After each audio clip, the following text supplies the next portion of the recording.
Cloud storage is full. Oh, open data.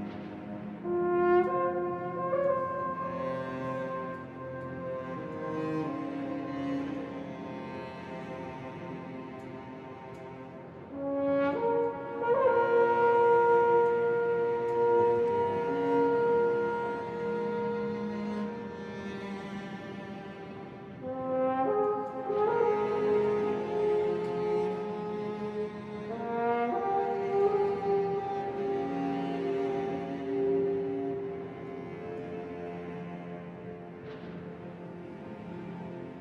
did it-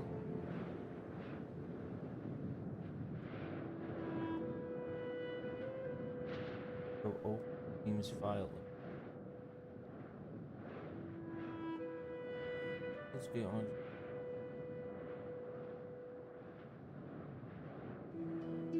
Element in the game.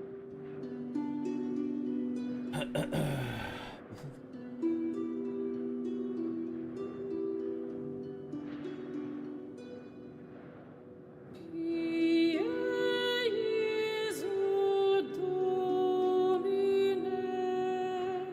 hmm,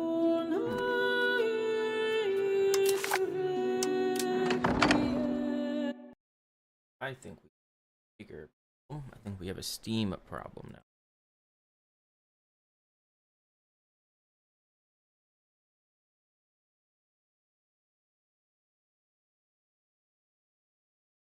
Enable cloud.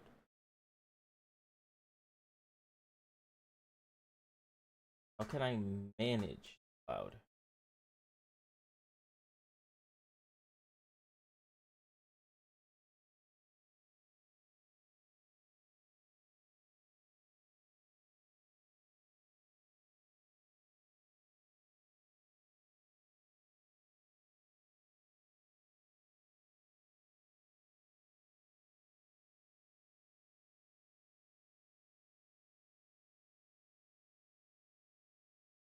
How to manage Steam Cloud Save? What the fuck is this? You can manage by enabling or disabling it per game in the game properties by deleting specific local files and then re-enabling synced overwrite cloud saves. For a full list of cloud settings, download individual saves if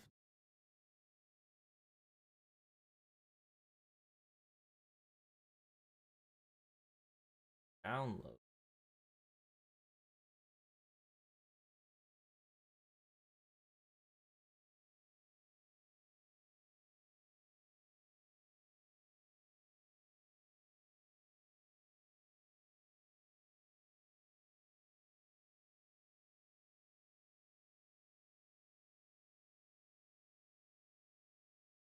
Check for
our world.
Oh, okay.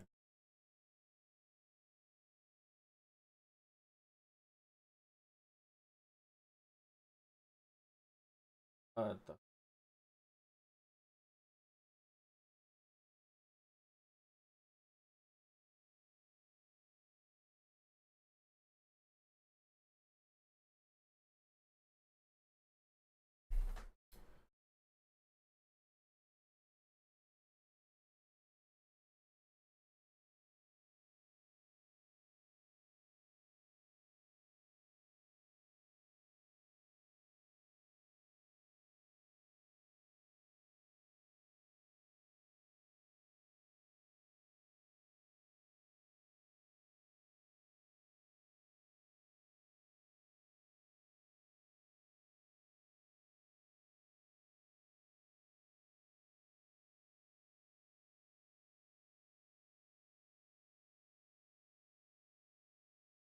ball. Okay. Sang- Sanguine. Both.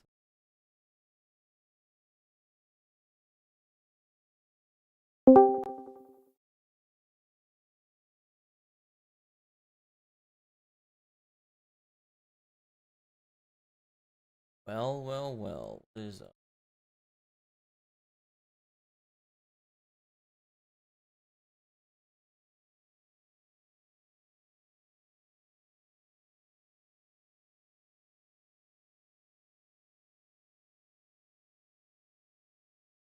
Yeah, I was there. John's lost his fucking mind. I don't spend too much time in these cities. City slicker now.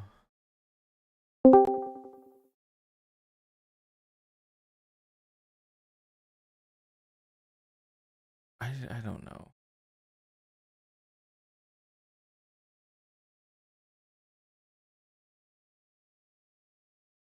So I have a critical Steam problem. I don't maybe don't fall asleep then next time. Keep you on your toes so you're awake next time. Refresh local network hardware. Test connection. First, investigate other program services.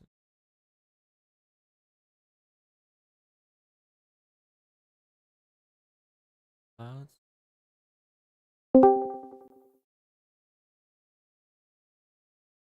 So I was getting this warning for the last couple like weeks or months, but it says that my Steam cloud is full. I can't upload anything else, like any more saves from any games to the Steam cloud. And it deleted most of what I did yesterday. So I can't figure out, yeah, which is actually better because I kind of fucked it anyway. But um I can't figure out like how to fix my Steam files because I would ideally like to do that.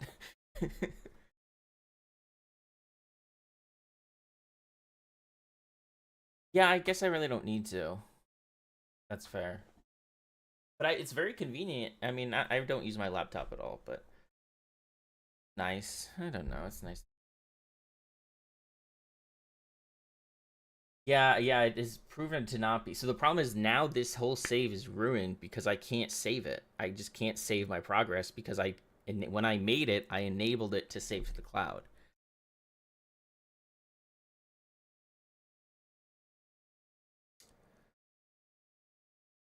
So the struggle is real. That's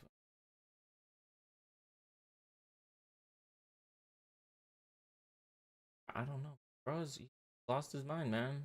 Deranged now.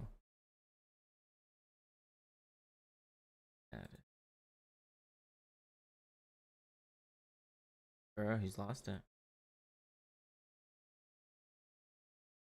Exactly.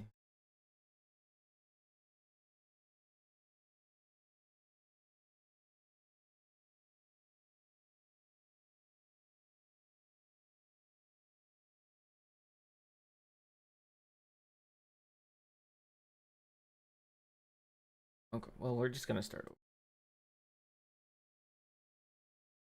I'm done. And you know what? I'm never using the fucking cloud again. I hate the cloud now.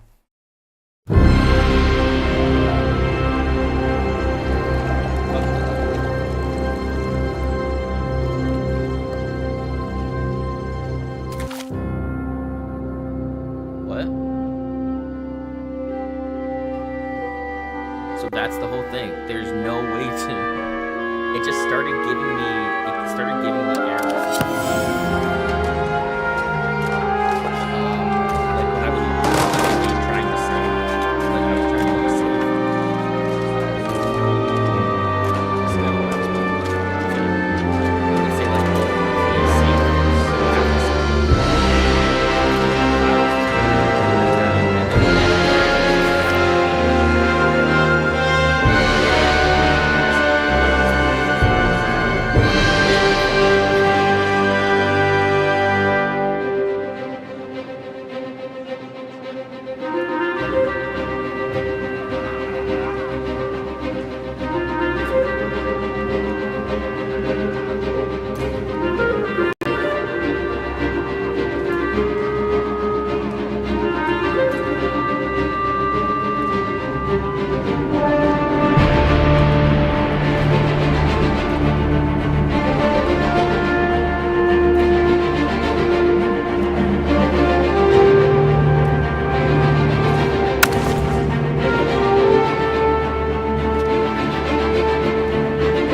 well, yeah, I'm over it. I'm saving locally. I'm never using the cloud again. Cloud's for 2 people.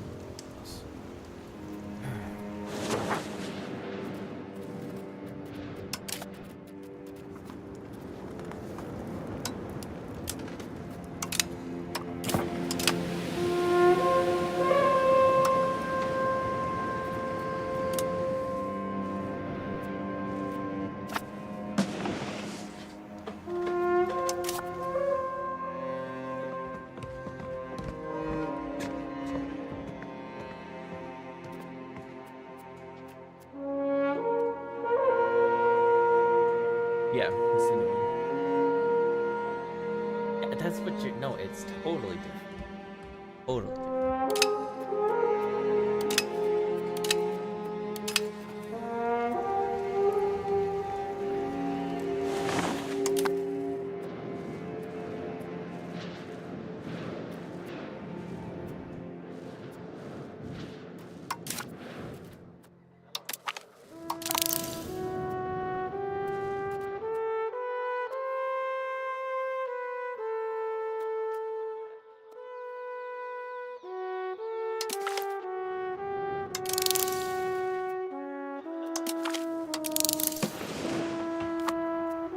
Yeah, I mean, it's the Earth. Like 100% here.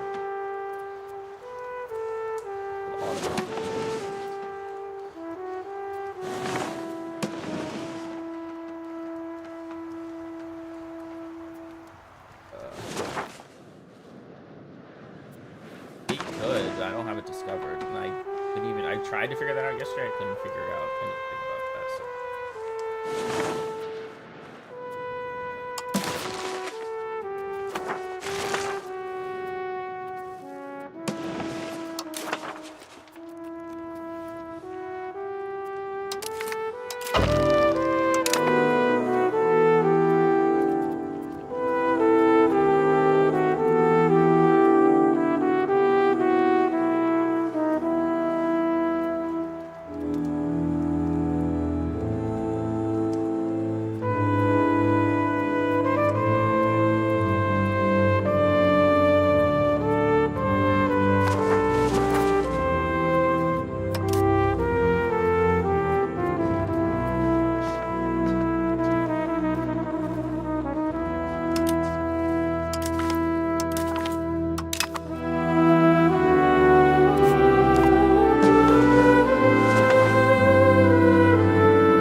What is wrong with you?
I don't know. I didn't vote, man. I don't get an opinion.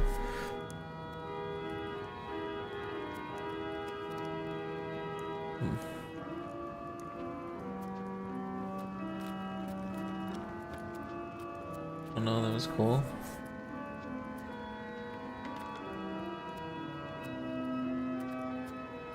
In New York?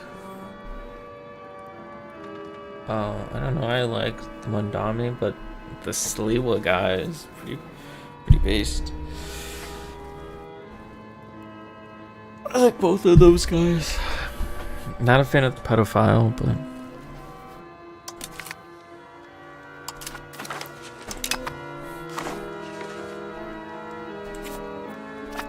I know we're not the same.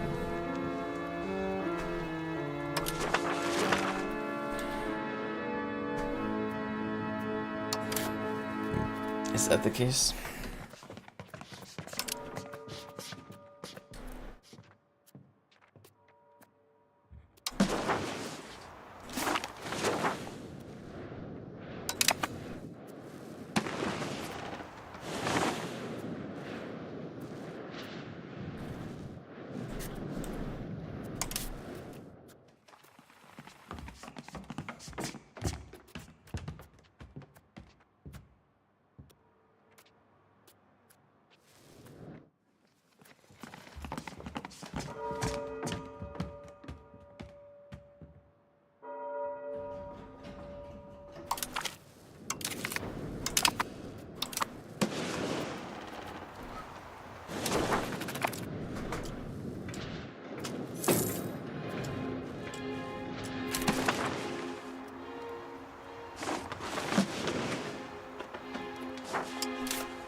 If we have any Tarkov degenerates, check out Zolar.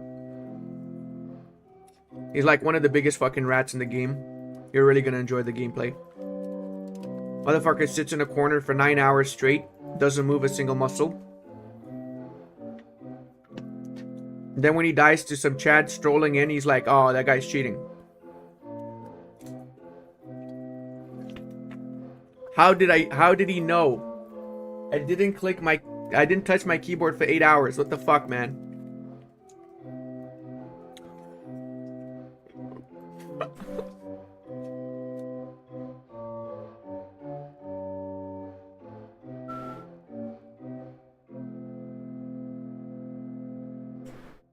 EU5 is here, but that doesn't mean it's not hard to choose who to play as, especially if you're coming in hot and fresh. Among the thousands of countries in this game, I have picked the top 3 countries that will at once come across as fun and challenging,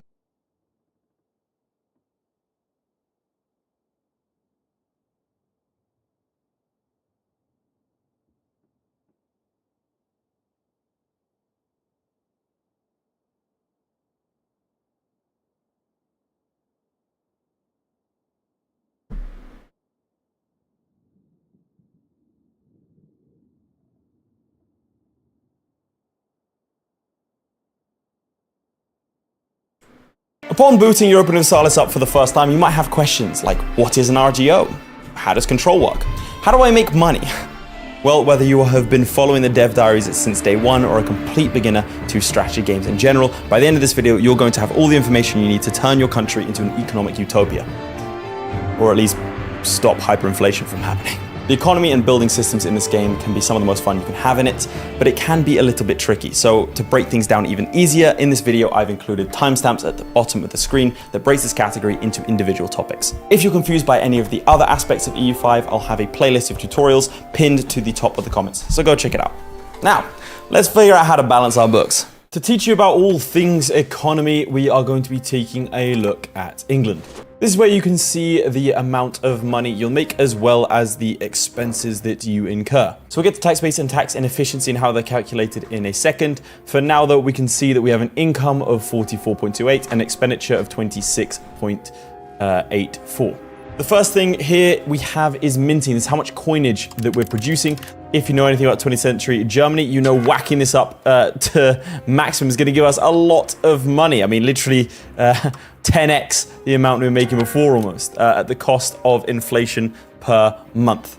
Inflation, if you didn't know, is going to increase the cost of everything. Let's say a good costs 100 gold. If our inflation is 5%, it's now going to cost 105%. So minting can be good for short-term boosts of income, but you do want to bring it back down here. Generally speaking, you can adjust it a little bit to this kind of point where it's 0, or you can put it up a little bit more than that. Some of your primary source of income here are going to be the taxes on your various estates. As you may know, your population across your society is stratified into these different estates. And so here we have the lords, the clergy, the burgess, and the yeomanry.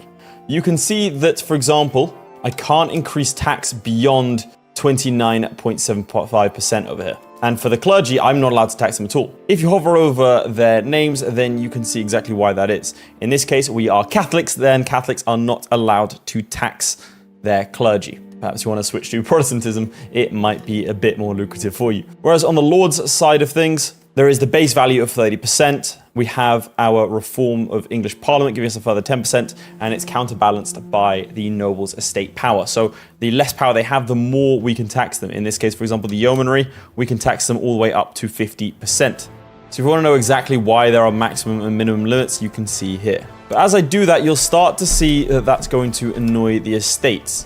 Exactly how to balance the estates I get to in my internal affairs tutorial. So for now, we're just going to be focusing on the economic side of things.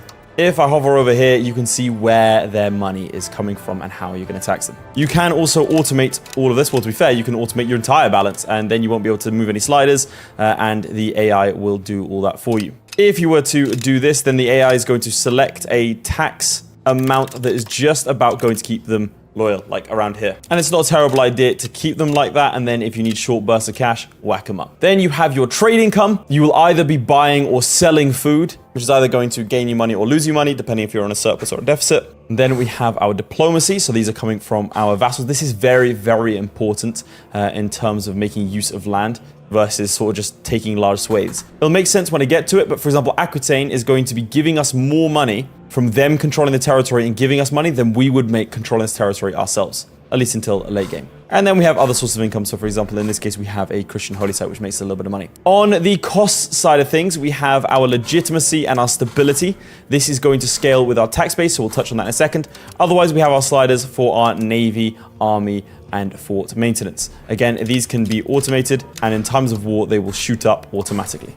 Then finally down here, we have the buildings that we're paying for. For example, our cathedrals. We have 13 of those, and they are costing us 2.42. And then if you hover over that, it will show you each one and why it's costing you that amount.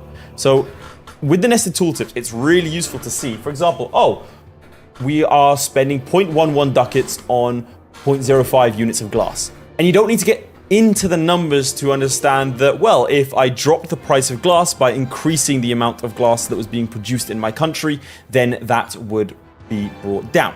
And this is how I want you to start thinking about buildings and the economy in Europa Universalis 5. Because this is where a lot of fun comes in. If you're purely reactive, then you're not going to have as much fun as if you're starting to plan things out. And then finally, we have the building subsidies. For example, we are supplying the Naval Supplies Guild over here because we're going to need those naval supplies, even though it's not itself profitable. Okay, so tax base. What is our tax base? Well, tax base is the amount of money we get from these locations. So for example, London over here has a tax base of 9.8. The higher your tax base, the more that the cost of the court and your stability costs. So if I hover over cost of the court, you can see that at 100% investment, it is 12.83, and that scales from 10% of our economic base, plus these 1% from the aristocratic court and 1% from the fact that we have a national value or societal value pushing slightly towards aristocracy. So the idea is, as you become larger and grow your tax base, your expenses like keeping up your stability and your legitimacy will also increase. Also, I completely glossed over diplomatic spending. I'll go more into the importance of diplomatic spending when we get into the diplomacy section, but for now, this is also scaled with our economic base. It's important to say that our economic base is slightly different from our tax base. Our economic base is our tax base plus the volume of our trades and also like things like sound tolls. Whereas our tax base is purely all of our locations numbers here. Okay, I'm gonna switch to the control map mode for a second. And I'll explain what this is, but for now, know that over here, there is a difference between potential tax base and our actual tax base. In Truro, there is a potential tax base of 3.12, a third of London. This is quite a large place. However, because it scales with control, we actually have zero benefit from this location. And that doesn't factor in to this thing here. And finally, we have our tax efficiency. This is going to be a series of modifiers that you'll collect throughout the game. It'll also scale with your crown power, and that will, even though it doesn't tell you it here, that will affect how much tax you get. Let's keep it simple. If I was getting 1 ducat a month from the Lords and I had a tax efficiency of 10%, then I would get 1.1 ducat the following month as opposed to the previous one. So looking at effective tax base versus tax base, this is the control map mode, and we have a lot of different numbers. Control scales from 0 all the way up to 100. Your capital will always be 100. And you might start to see a trend here that is to a degree radiating outwards. Our control is radiating outwards from our capital, and that's because that is essentially what it does. If, for example, I were to take this province here, Lowestoft? I'm English, I should be able to pronounce that. We can see that it has a potential tax base of 4.75. However, it has an effective tax base of 2.58 because it's scaled with control. Control has a bunch of different effects. You can see that here. I can't think of a single reason why you wouldn't want 100% control in every location. And so that's something you'll want to try and strive towards.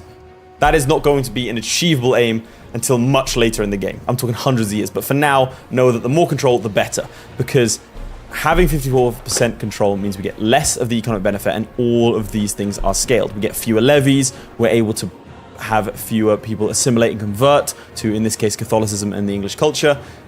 We get less manpower, and also, crucially, we have a lowered pop promotion speed. A pop promotion speed, in case you were wondering, is if I were to build, let's say, over here, a bunch of breweries, then we need burghers to staff them. This is going to put us in a deficit of 900 burghers. We need 900 individuals to go into this class of people, and it's going to bring it up slowly over time from there. But because of the control, that is going to be slowed by 57%. So what sort of things impact control? Well, if we hover over here, we can see that the maximum control is scaled due to it being a core. The proximity to the capital increases it by 0.35%, and the average satisfaction. So if people are happy, there'll be more control. If they are unhappy, less control. If it's a core territory means that more than 50% of the people living here, in Whitby it's 26,000, so roughly 13,000 and some change, are of the English culture or an accepted culture. So in this case, Northumbrian is an accepted culture, and therefore this place becomes our core. Which means even if we can't reach the territory, if it's our core, then we will still get 20% control as a base, and then the other modifiers will either increase it or hinder it. But this is the key part here, the proximity to capital. The further something is away to the capital, the further something is away from the capital, the harder it is for us to exert control over it. And you can see here that we have that 0.47%. The way proximity is calculated, and it's a different map mode here. That's the roads map mode, like. The way proximity is calculated is each province, including sea tiles, has a movement cost. So in this case, the lowest movement cost is to go from London into the Thames, then into the Anglican coast, then into the Humber estuary, then up here into Flamborough Head. It's not a real place. And then Whitby. It is a real place. So you can start to see the importance of coastlines. The best way I can tell you about proximity is how hard is it to get to a place. For example, if it's over mountains, let's say Serbia, if I show off the proximity cost over here, the mountains are going to make life a lot harder. So you'll start to get the understanding that to exert control over territories, we want to get the proximity cost down as low as possible. And you'll see for some of these territories, we have basically no proximity. Hovering over the proximity, we can see all of the different steps.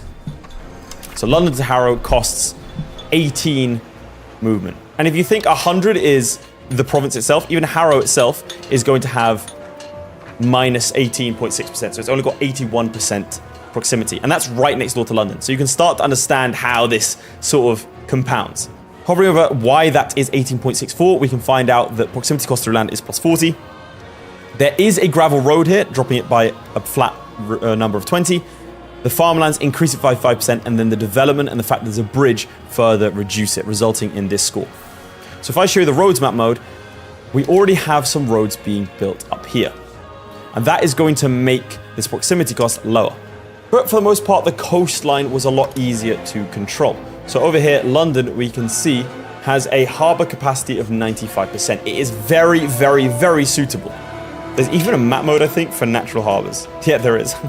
Natural harbour suitability. So you can see which provinces in the world have natural harbour suitability, which is going to help with this harbour capacity. And that harbour capacity is right here, going to reduce the proximity cost in the port.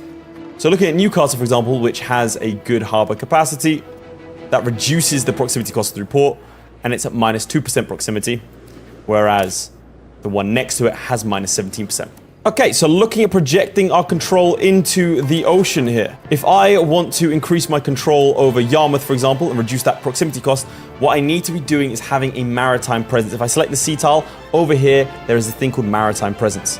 There is a base level of decay of maritime presence, but essentially, the more maritime presence you have, the lower the proximity cost of going into the sea tile, the easier it is. So if I go over here to my maritime presence map mode, and to be clear, I believe blue is good and green is bad. I don't know why it was done like that. Yeah, you can see here 0% is green and blue is 100%, so it's really hard to tell. But if I have this maritime presence up really high, it's going to lower that proximity cost and help me to project control. Which explains why over here, even though it's across a sea tile, I have 23 control and 35% proximity to the capital versus something on the same island just a few provinces away.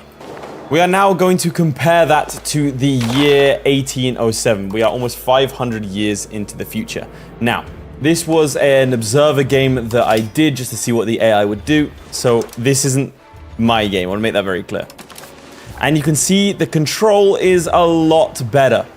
Up here in Newcastle, we have 90 control. A base of 70 to be fair, so it's going to tick down. but that proximity cost is way less. From London into the Thames is now 0.01. And you can see that's because of the development. There's a bridge there, the harbor capacity, centralization, societal value, and also the technology. Going for this proximity map mode again, and this is very, very different. We have modern roads here, and the development helps out. And we're back in 1337 with a lot less control. You can use buildings to help out with that. For example, if I build a temple, it's going to give plus 5% control. Things like a royal forest will also help out in rural settlements, as well as having urban settlements. For example, Coventry is a town and therefore gives another 5%. Bordeaux, for example, is a city, so it gives 10%. Okay, so we've established that control is important. So let me now take you through this entire screen. At a glance, we can see the fortifications, the amount of people living here, as well as how happy they are. The market access, which is very, very important. For example, if the market access over here is 84%, that means that a building like this Tools Guild, if this location had 100% market access, it would produce one tool unit, input good, whatever you want to call it, one unit of tools. However, right now it only makes 0.85. Then we have the control, which we discussed, and then we have the RGO. These are the raw materials in the world. Every single province has one raw material. Each of these goods has a base price, which is dynamically changed with trade and the markets. I'll get more into that on the trading side of things. But for example, London has 3 levels of wheat, which employs 3,000 laborers and makes 0.66 profit per level. We'll get into more of how to use these RGOs effectively in a second. But then we move on to the development. Development is very important. At the top here, you can see how much it's changing by and what's going to impact those things. And then down here, the effectiveness of it. So for example, a development of 34 results in you can have more buildings. Buildings also cost less. People are more likely to move there. Essentially, the more development, the better. People also live longer here, which I quite like. One thing that impacts our development is our prosperity. So a more prosperous place is going to drive up development. Then here we have our works of art. Then in this tiny little icon here, we can see how many buildings we A, have and B, can support. So we have 25 buildings here. We can support 144.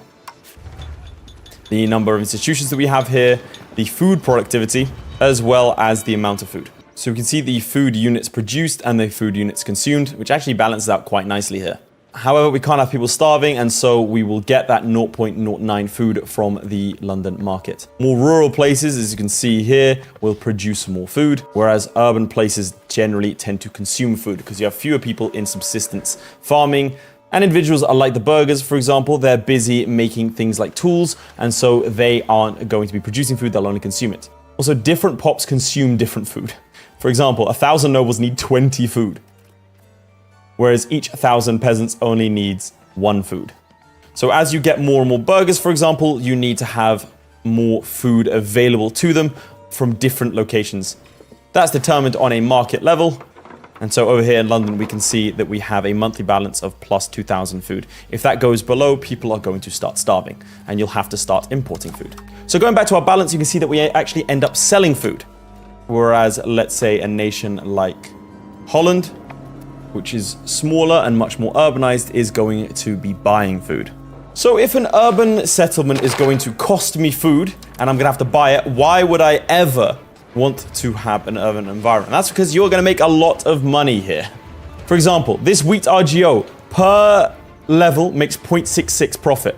However, this Distillers Guild, which has these inputs and produces, I think it's just called alcohol, we'll sell that for a lot more. And the important thing here, it will create profit for you to then be able to tax your estates, and as well as the fact that they are purchasing goods on the market. So they're purchasing pottery and purchasing glass. Then the money doesn't just disappear. It's being reinvested into your own economy. I don't need to give you an economics lesson for this to become clear. If I have a glass guild in Colchester over here, for example, that's producing glass, it's going to sell those on the market. The guys here are going to be buying it. Everyone's making profit and everyone's paying back into me.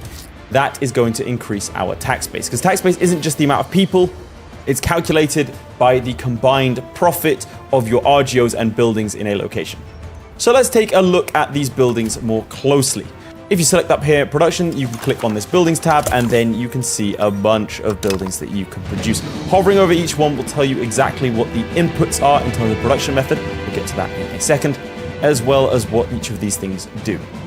It's important to distinguish between rural settlements and urban ones. This over here in Barking is a rural settlement. You can tell by this little dot up here, which means it has a higher RGO size, and I cannot build urban buildings there. So for example, that Distillers Guild can't happen in Barking. Unless, of course, I spend the money to found a town. Both with buildings and things with founding towns, the cost of doing these actions or building a building has a base cost. It's then affected by the inflation, as we discussed earlier, and then you have the input goods. For example, masonry and lumber is cheaper on the English market, and therefore I have a massive reduction on how much this is going to cost. It should cost 500, it's actually going to cost 400, and that's the same thing with buildings. For example, if I want to build a brewery over here, I can see that it's going to cost 30, the base cost is 45. That has been scaled down by the development in the location, my ruler's admin ability, and then is further scaled down by the masonry. So think to yourself, cheap construction goods means cheap construction. And if you like this kind of stuff, you'll already be starting to think, okay, well, here's one strategy that I can do. Here's what I can, maybe if I build a load of wood RGO. So if I go over here and click goods, I'm going to type in lumber, and I'm going to build a load of lumber to make lumber super cheap in this market to make future constructions a lot easier. Or you can import a load of cheap lumber at a loss to facilitate construction a lot easier in your country. But that is for trade. So we're going to look at the Spinners Guild, which is my favorite building for the UK. The reason for this is this production method. Different buildings have the possibility of having different production methods. Some are unlocked by technology. For example, for right now, the Papers Maker Guild can either use leather and lumber to create 0.5 paper, or it could use fiber crops and lumber to create 1 paper.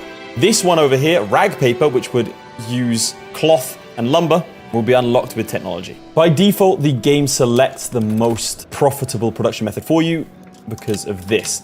This is not a bad thing to have on. But as always with this game, the most profitable isn't necessarily the best. Let's say I have the technology for rag paper and I have a booming cloth industry.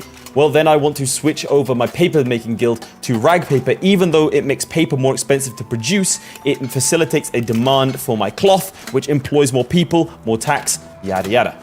So looking at the Spinners Guild, we can also make cloth with cotton, something that we don't have right now, but will be abundant when we go through the whole colonization thing. So I'll give you an example.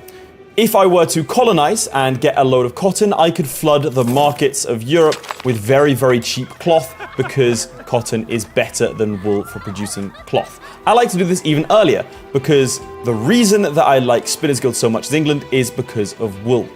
Wool is everywhere in England, and you start off with a ton of these RGOs. This means that for me to produce cloth, it is very, very cheap. And that also means that later on I can produce paper with cheap cloth, meaning cheap paper, and everyone's employed. The game will try and estimate the profit here. If I sort by the amount of profit it's going to make. London's the most profitable at 2.5, and we're going to get 100% of the benefit from that because of our control. Versus somewhere like Berwick, which is going to be making 1.24, but we're going to lose 93% of that due to the low control. So generally speaking, you want your buildings concentrated around your capital, in your capital, because that's where you're going to get the most amount of benefit from. So the game will try and tell you what it thinks the most profitable things are for you to build. Same thing with goods, and it'll show you how much you're going to make per level. But like I said, let's say I want to go into tooling industries and I want to drop the price of tools and sell tools, then I'm going to need cheap iron. So I'm going to prioritize iron, even though it won't make me as much as horses because of those supply chains. It'll also tell you what your pop needs are here. For example, our pops really want fruit. So it might be an idea to get fruit, even though it's less profitable just to secure those population needs, to make people happy, get them to pay more taxes, less likely to join rebel groups, as well as increase our development. Another thing you might want to note is that you can get even more efficiency by putting the right buildings in the right locations when it comes to RGOs. For example, in London, we have wheat, which means this distillery actually gets a bonus because we are distilling wheat. If I hover over production efficiency, we get plus 9% because there's wheat in Middlesex. So for example, a Spinners Guild over here in Lynn is going to have plus 10% efficiency, whereas a Spinners Guild in London isn't going to have those same bonuses. But as a consequence, we're only going to get 38% of the profits. So let's go a little bit more advanced. Why would I want to use vassals? Well, up here in Berwick, this is not an integrated territory, so we need to use a cabinet action to integrate it. This takes a long time. Berwick is a sole territory, it has 50,000 people in it, which is quite a lot to be fair. Especially at the start of the game, with a bunch of bonuses, it's still going to take us a good sort of 7 years or so. And that's for one province. So down here, I have diplomatically annexed Aquitaine using console commands. And so all these areas are already integrated, but we get 0 control from them. We don't get any benefit from this at all. And so all this territory gives me is unhappy individuals and areas to defend. However, if I navigate to the relations screen and I create a subject, I can create Aquitaine as a fiefdom. You'll see that they actually enjoy a decent amount of control of their land because their capital's here, so that proximity cost is a lot lower. And instead of that roughly 0 ducats I was getting from the territory before, Aquitaine is now giving me 3.46. So in areas that I can't project good amounts of control into, particularly inland areas, I want to be using vassals to get the most out of an area until I can project control into an area. The final thing I'll say about control, if we're going a bit more in depth, is so very broad macro strategy. You want to increase your control through reducing the proximity cost of areas, so increasing the proximity to capital through things like the road builder and building roads. You want to improve your maritime presence to project control into the ocean and prioritize taking land that you can push control into. For example, this north coast of France, it's 2 sea tiles. I could probably better project into there than Skipton.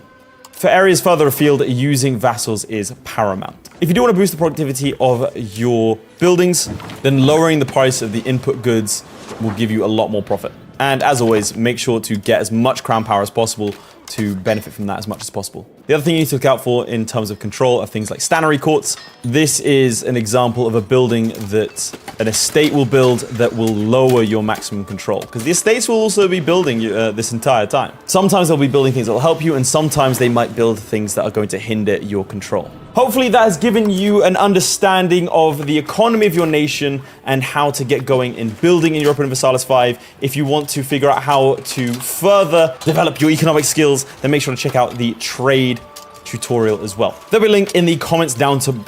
I've made other tutorials in Europa Universalis 5, so if you want to see any of those, there'll be a link in the comments to the playlist down below. Otherwise, if you're interested in more Europa Universalis 5 content, make sure to like the video and subscribe, and I'll see you all next time. Goodbye.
Subjugate cost for attack.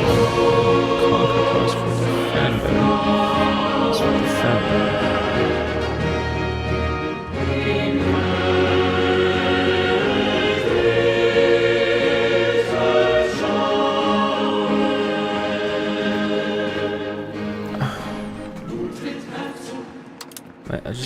see an elephant country.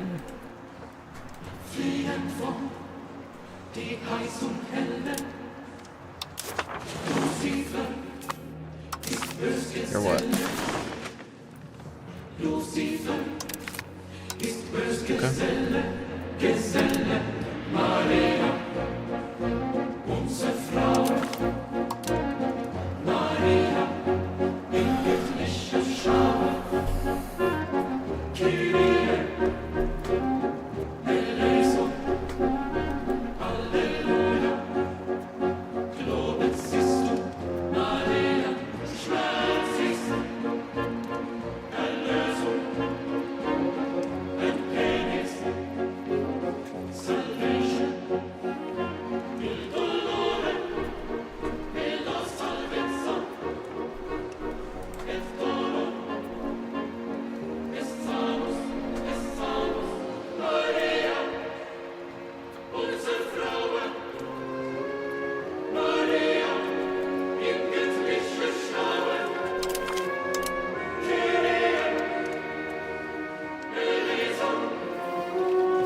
So you want to know how to win a war in Europa Universalis 5. That's understandable. Battles can be very tricky. I'm going to be going over the very basics of the war system all the way into how damage is calculated into battles, really into the nitty gritty. And then I'm going to give you some suggestions as to which nations that you should pick to focus on learning the systems. To make things easier for you, I've broken down this video into several different categories that you can scrub through using the timeline at the bottom of the video. If you're curious about how to play the other aspects of EU5, then make sure to check out my tutorials. I have linked a playlist down in the comments below. Otherwise, like the video, subscribe, and we've received 2,000. You can see up here when we select the war screen how much value that was. From one battle, that was 25 war score.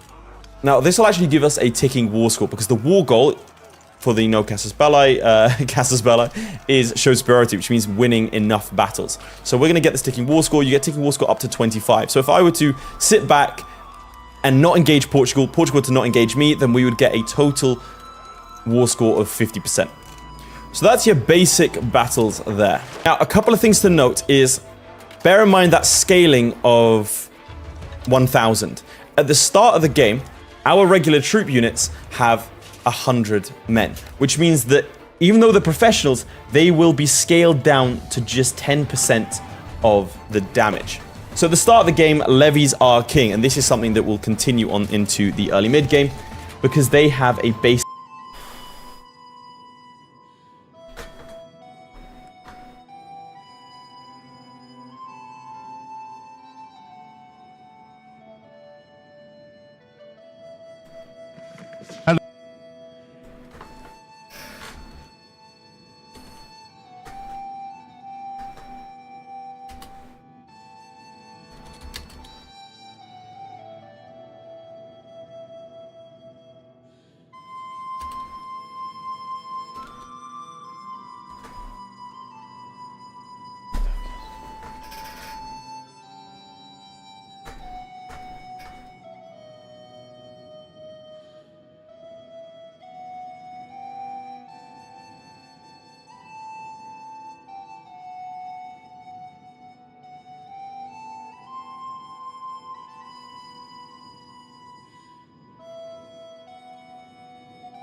Is there something I'm missing?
I'm the green.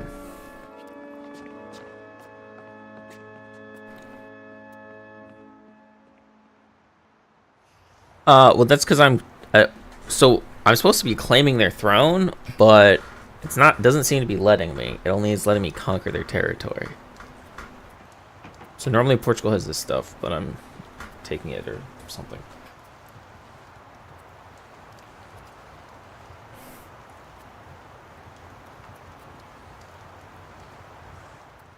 I just want to make sure I'm not screwing anything up. 'Cause I think I'm just missing something.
Okay, well that's good to know.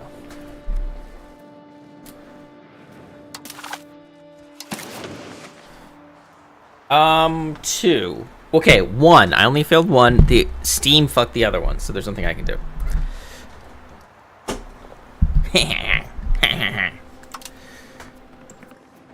So no, so I just asked the question on the Discord, and apparently everyone else is saying the same thing. So claim the throne, war Casus Bellis are bugged, and it's not letting you actually claim the throne.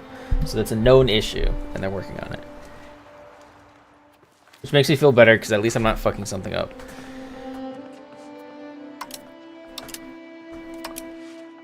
Well, it's not the quest. I'm just gonna peace out the war, and I guess I can't just force them to be my subject. I have to just eat them slowly over time. Yeah. Can I just... yeah, I'm making them dismantle all their forts. So they will not be a problem going forward.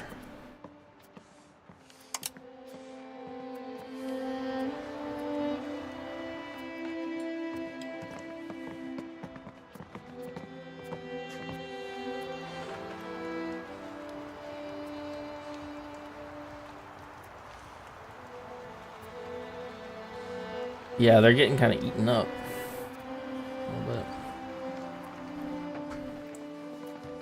Yeah, fuck them. They don't get us. They are not like us. I think the only good thing is I'm gonna hopefully be able to keep using the same things.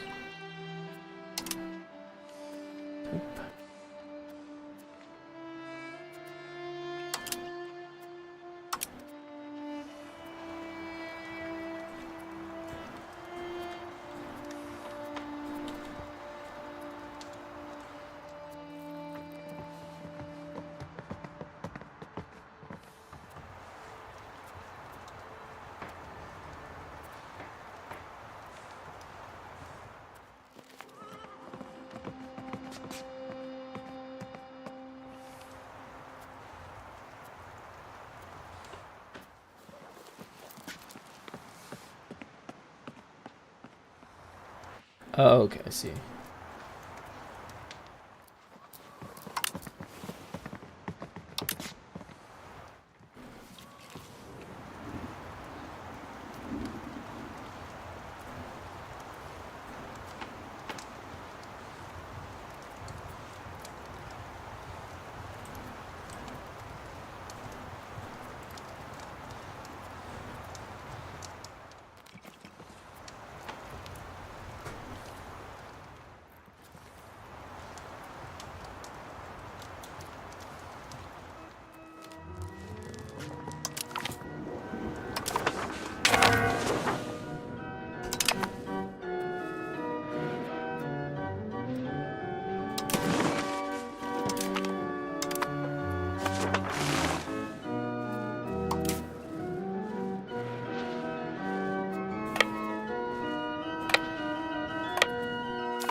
Damn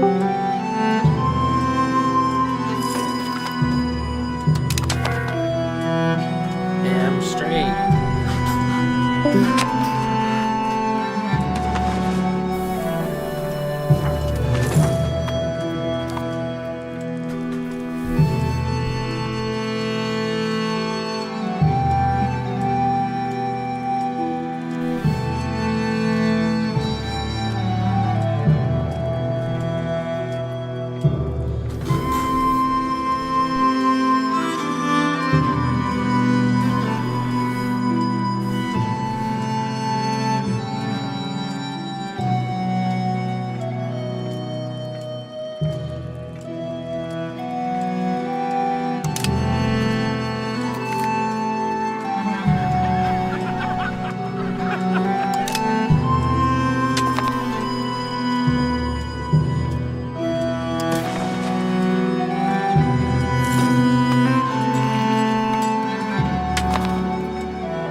Hello?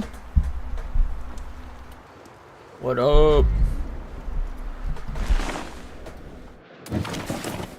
No, hell no.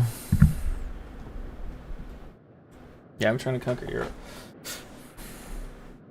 I'm trying to make lunch now, man. I'm hungry for lunch.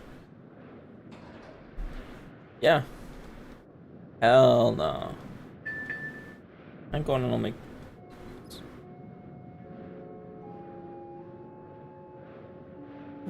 Well, yeah, I'm CIA busy at work on that one.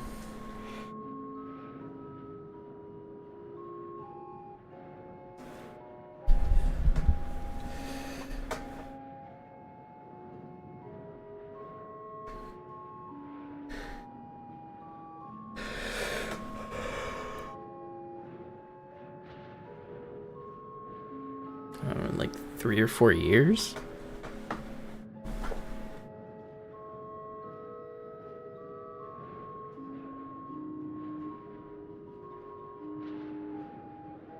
No, they play like every, it's like 4 or 5 years or something. It's just the way that's how they cycle through the schedules. That's just how it works. They played last year. They played last year, they won't play again for a couple years. Unless the Eagles happen to make it to the Super Bowl by some luck fluke and play the Steelers there. But I doubt they'll make it that far. Nah, I said Eagles.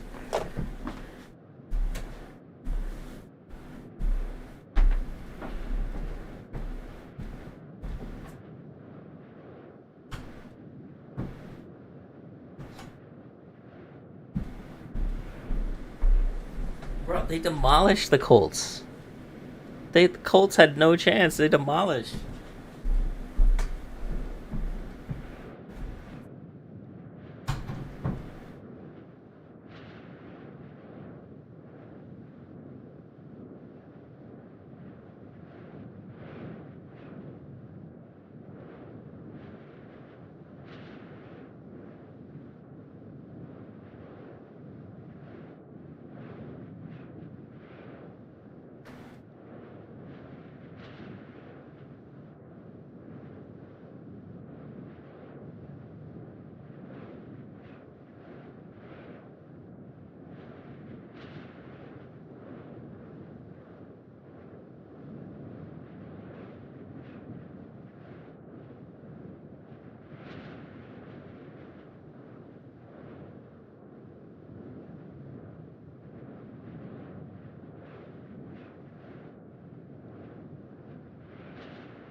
You should just buy it again.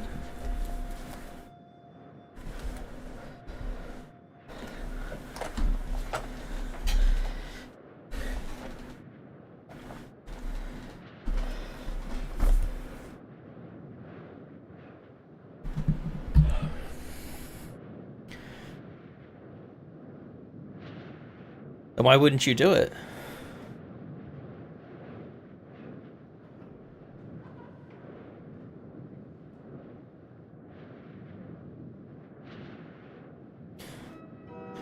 Bro, they gonna keep milking that shit for another 10 years.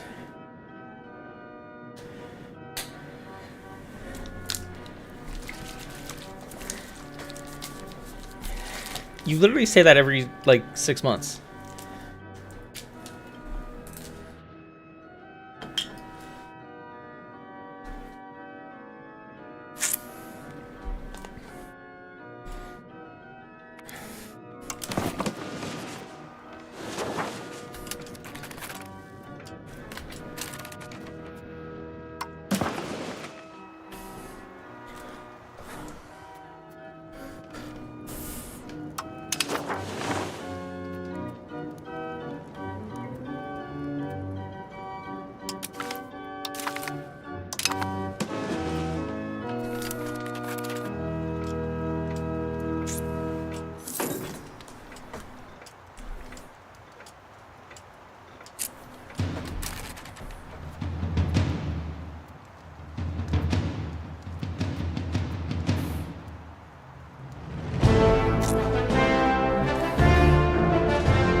Yes, he's back.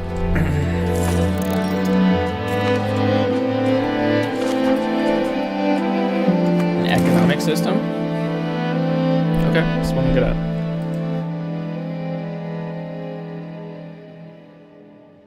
Okay. Okay.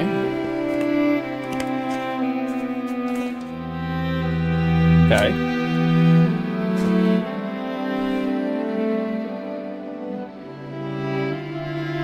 So this is like the NFL? Okay.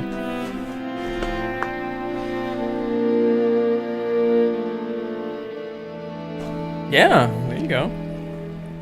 It's only socialism for the rich people, though. I mean, that's how everything works, because that's the only feasible economic system that works.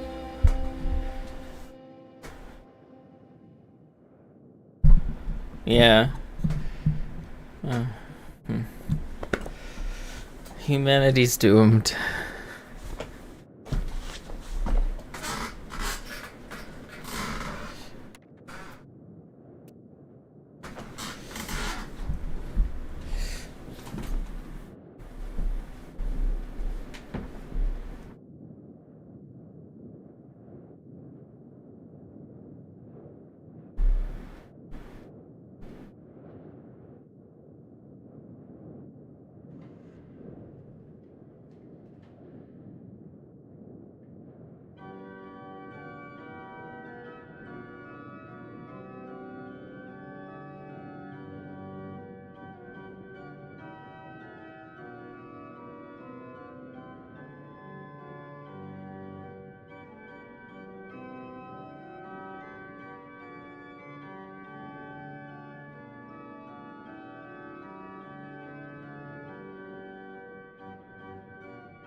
chicken time, boys.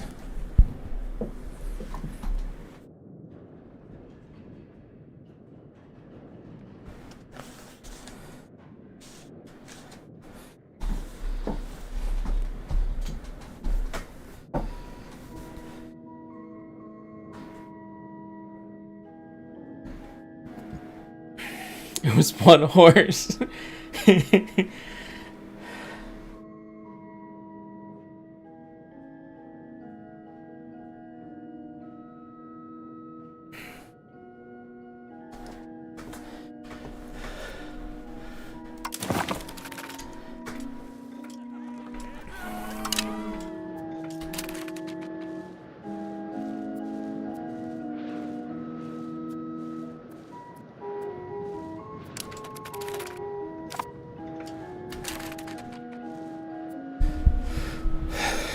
Mad at Hassan Paikar.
They won the election, man. They're champions.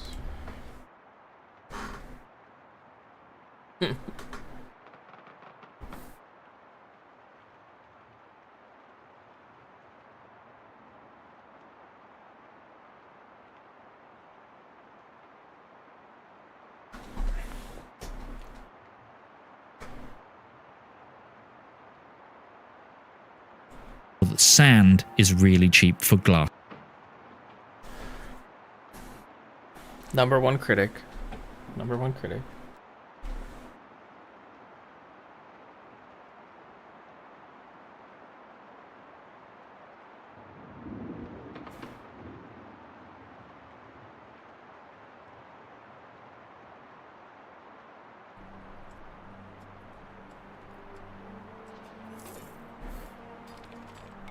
Now, it is incredibly complicated to figure out which roads I need to build. Alphonse died. He was a cabinet member. Oh no, he was old. Yeah, there is a cost to appointing a character here. It does scale with your economy. Oh, it's worth noting.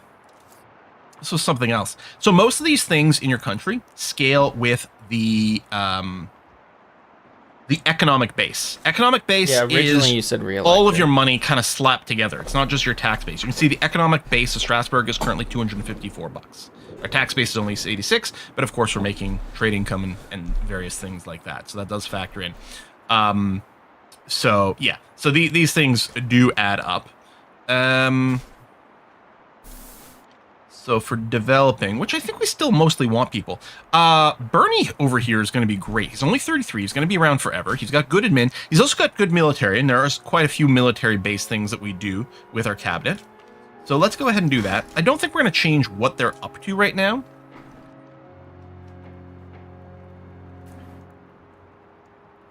Nope, feels fine. Just keep doing development. I think that's going to be great. Does building stuff in an area increase your control in that area? No. Well, yeah. Some buildings do.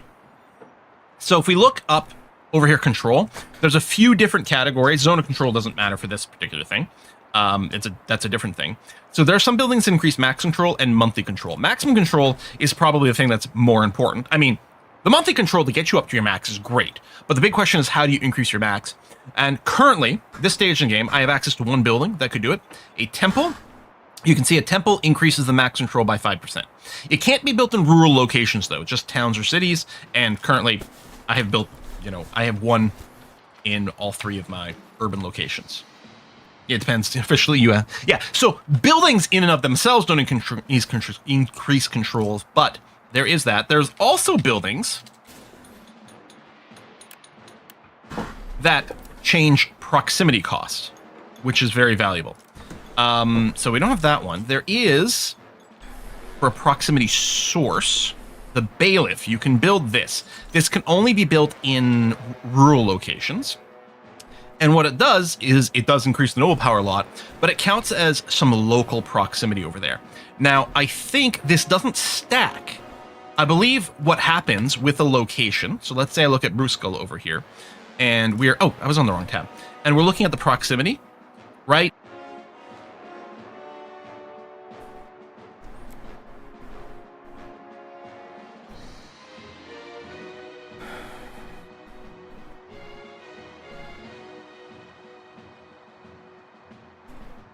EU5 is going to reach an 80% positive review score on Steam.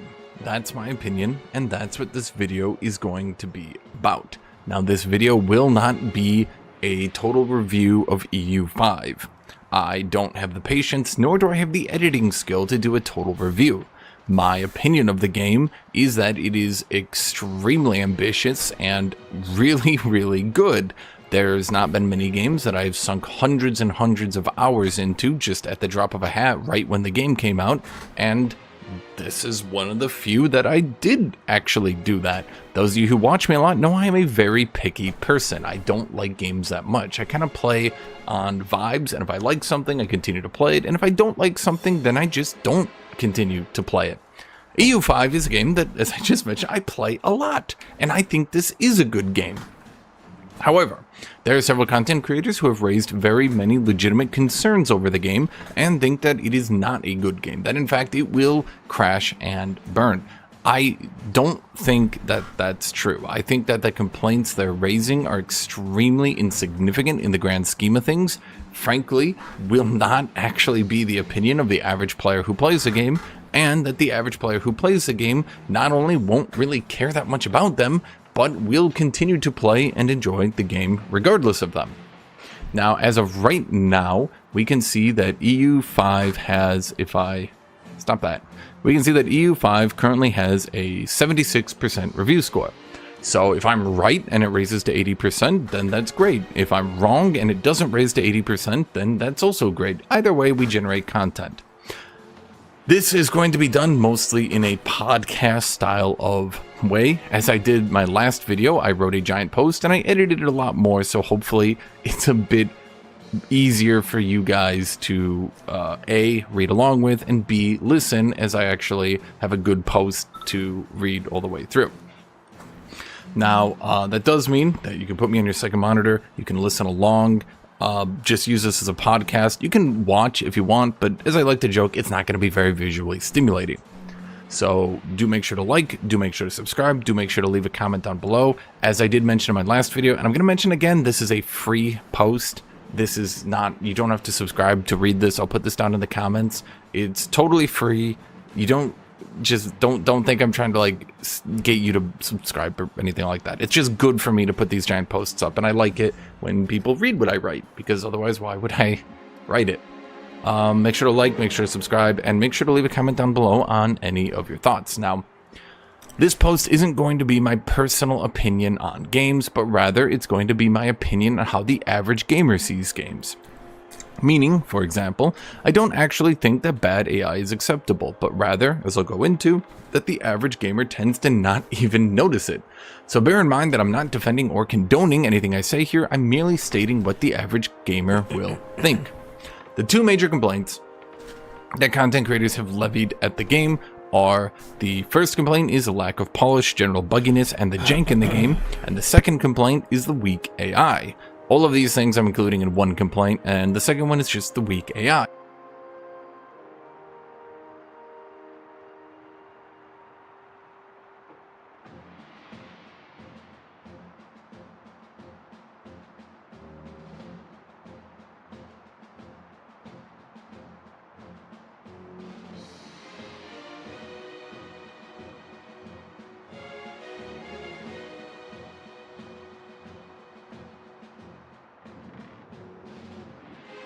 He had many L takes yesterday.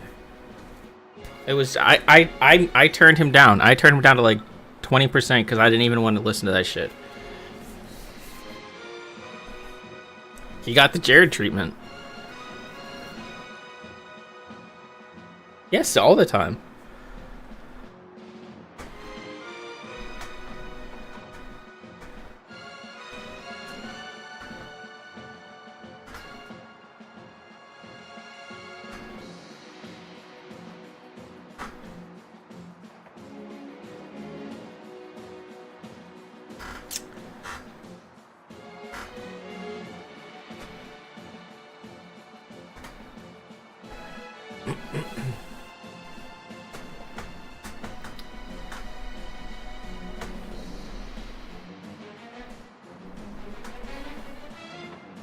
Yeah, that John is a capitalist. That is the problem. Yes.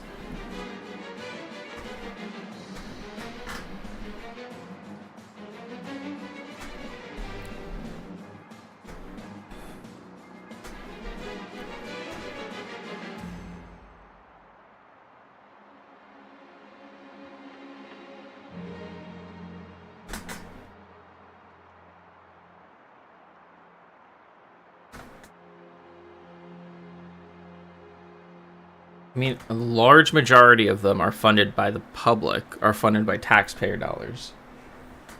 And that could still happen. There's no reason that still wouldn't happen. Yeah, the problem is the market is a lie. It's demonic and satanic. You need a command economy. That's the problem.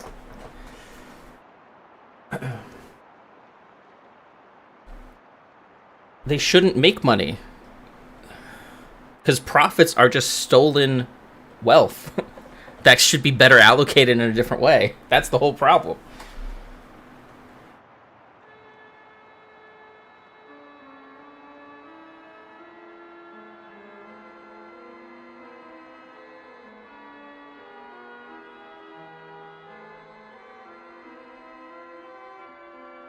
I mean, we already fund it. The taxpayers already fund well over 50% of the funding.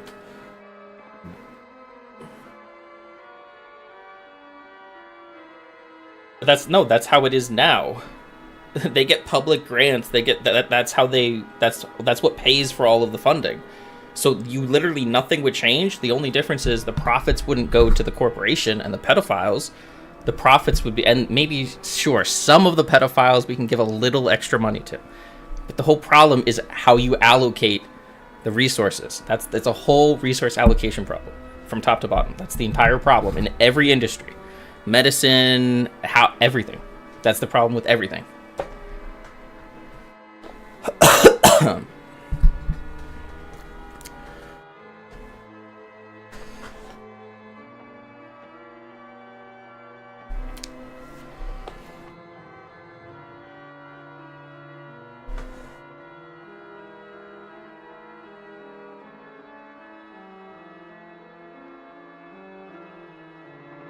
Affordability crisis has not been solved at all, in spite of the fact. Oh. Theo has made me Pad Krapal? Oh, I had this before. Nice. Some noodle, thick noodle. Thank you, Vio. Lunch.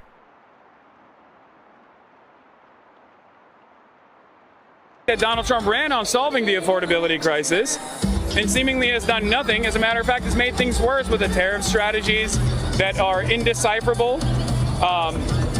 So when you see a lack of pushback from institutional Democrats, from establishment Democrats, and you demand more from your politicians, and then you see a dynamic young candidate like Zohran Mamdani who places workers first at the center of his campaigning, I mean, it's impossible not to feel a sense of hope. Does anyone have the moment where Hassan realized that Zohran won? That seems like a fun moment. Because I didn't get a chance to record myself.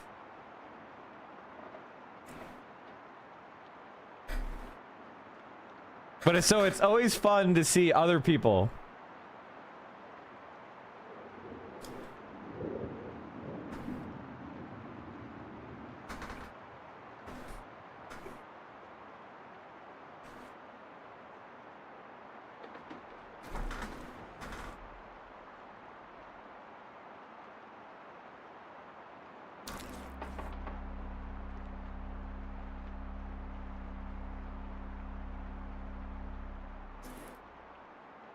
I take some notes from you. I appreciate it.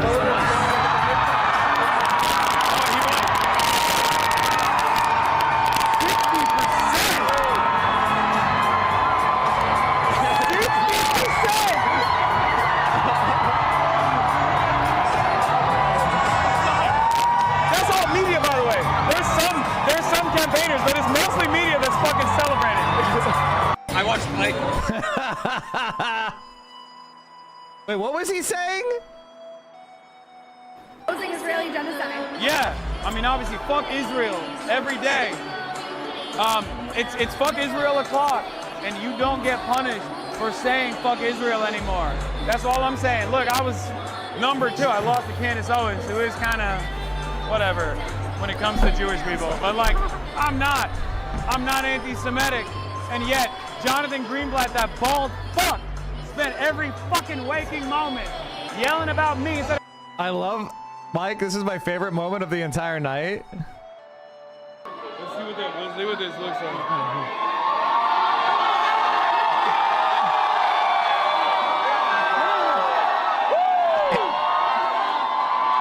You're not catching me getting drunk on stream. I've only done that a couple times. You don't want to see me get drunk on stream.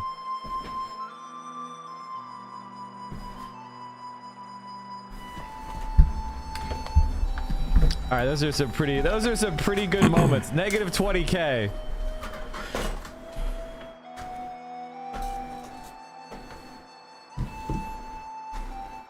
It's important to disparage the stereotypes of that sort, and I think it's good to also get people on their cognitive journey dissonance of learning about what it is. Have we covered conservative reactions yet? Not really. I need more malding from the right wing.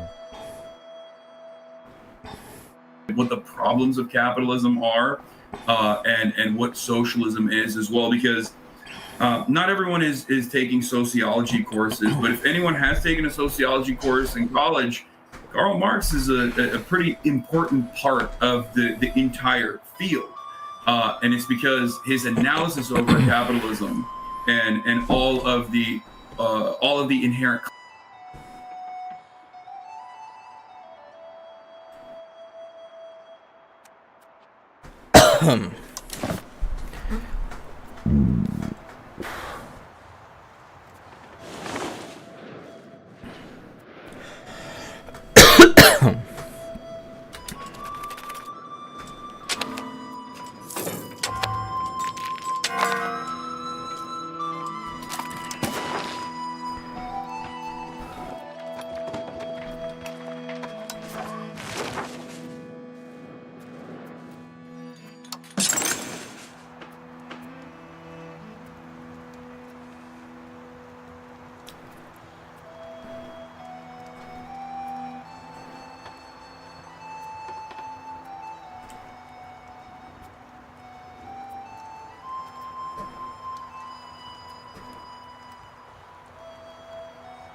That's the whole problem. These people don't care about the country. They care about themselves and making themselves money. That's what they care about. That is the problem. It's been many years.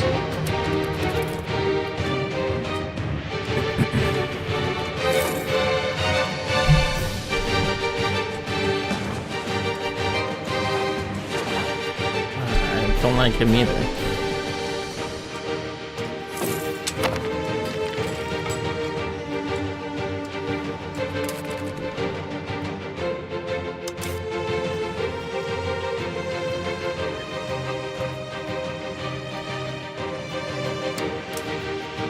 Yeah.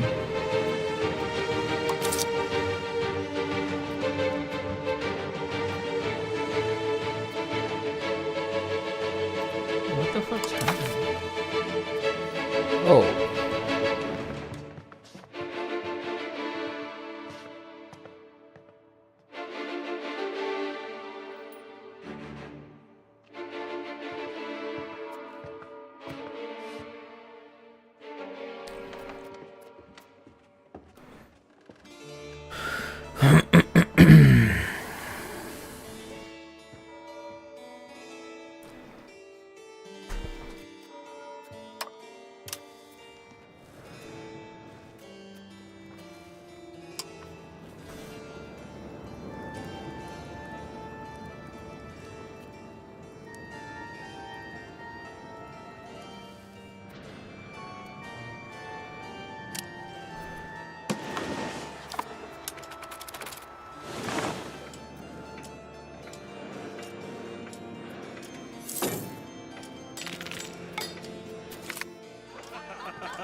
Yeah, he's purposely withholding the funds for it.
He like destroyed everything, and I think he killed himself.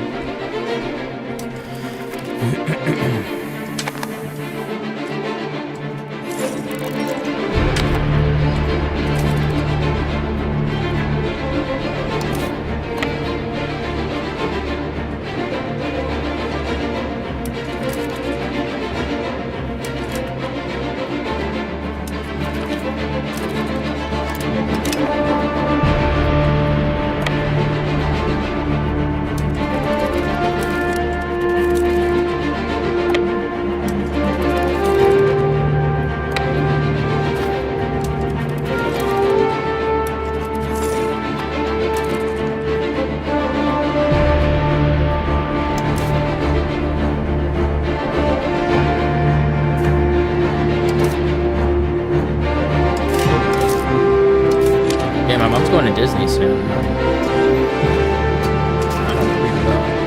don't know. Who's going with this?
They need one more.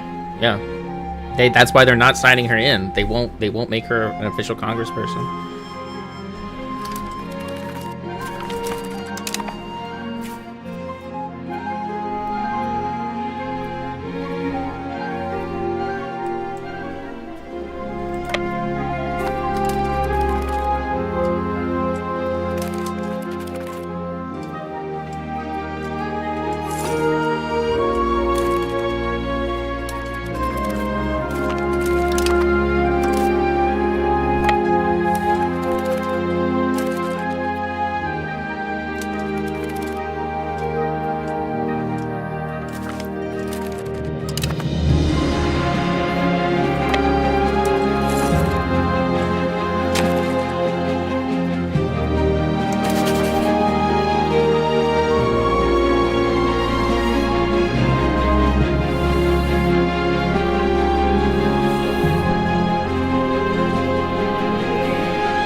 Oh no.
Are you guys there anymore?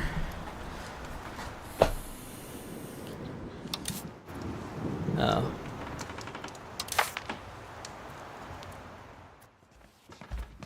No, I heard Joey talking and stuff. Oh.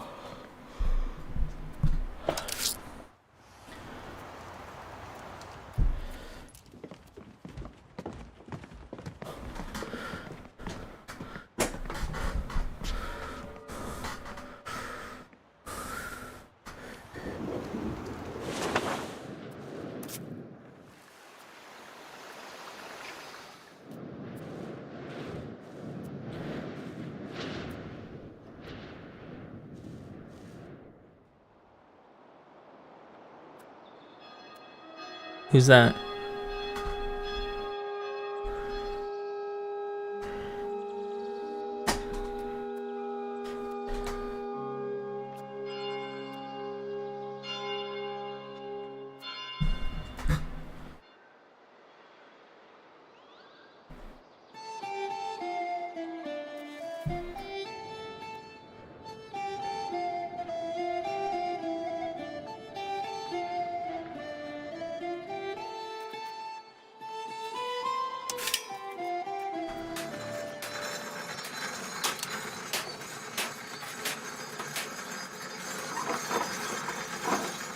What's that supposed to mean?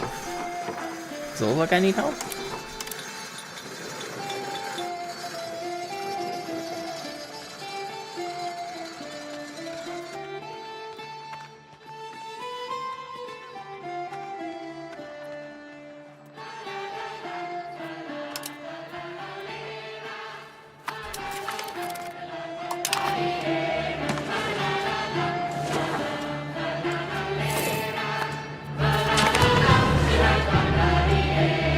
What?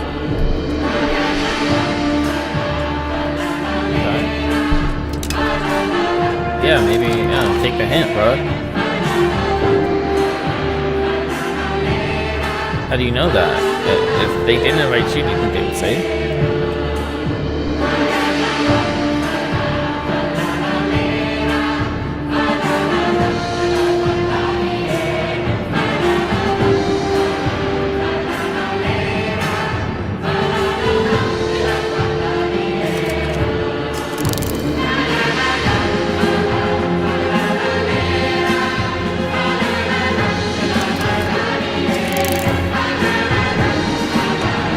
How do you know?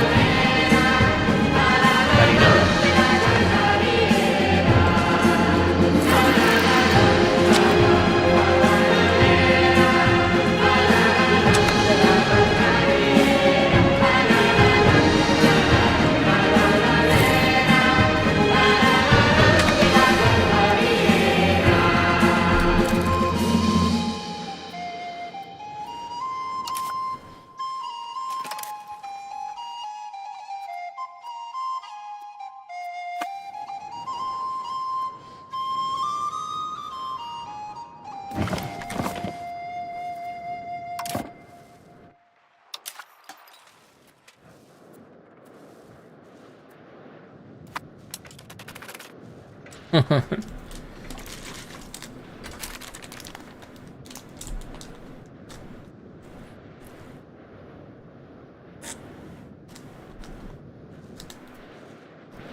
Yeah, I don't know. I think it's going well.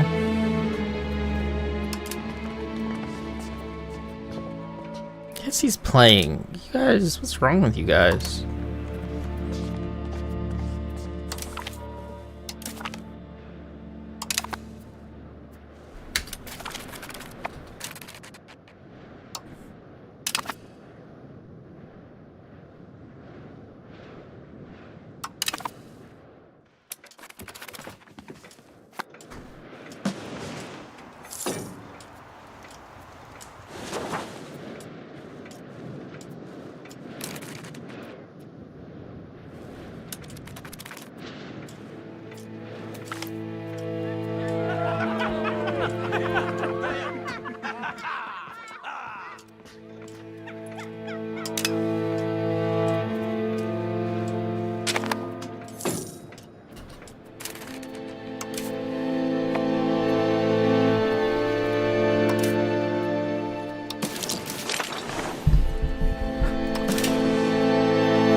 Hello? What up?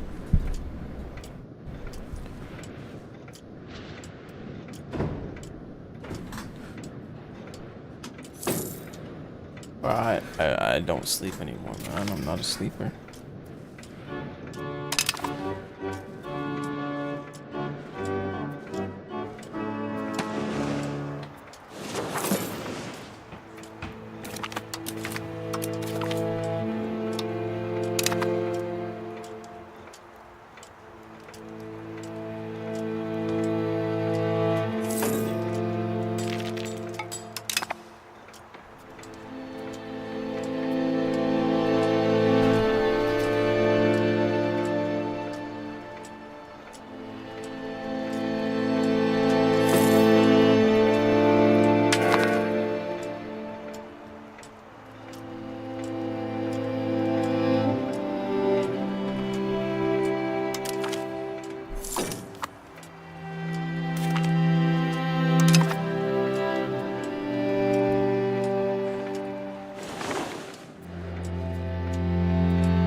RuneScape.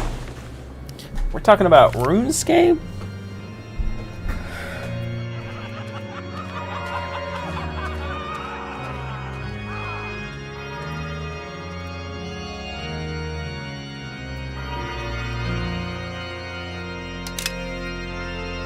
No. Did you? Good. You're being cured.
And you think they're discussing Destiny 3? That's what you think? That would be so sick. I would be so scared for you. Diseased, sick, ill.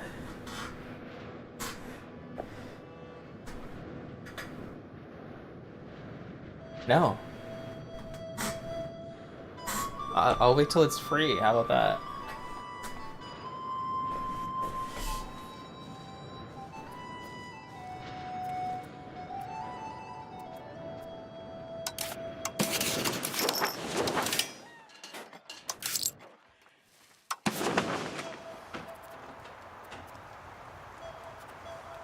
Okay.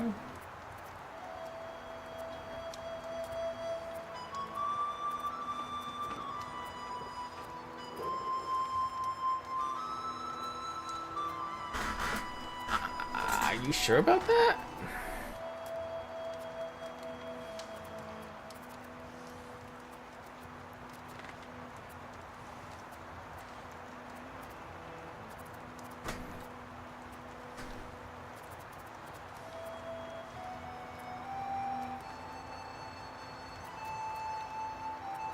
I'm not sure about anything, man.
Hello everyone, Mark Z here to bring you the LCS formats for 2026.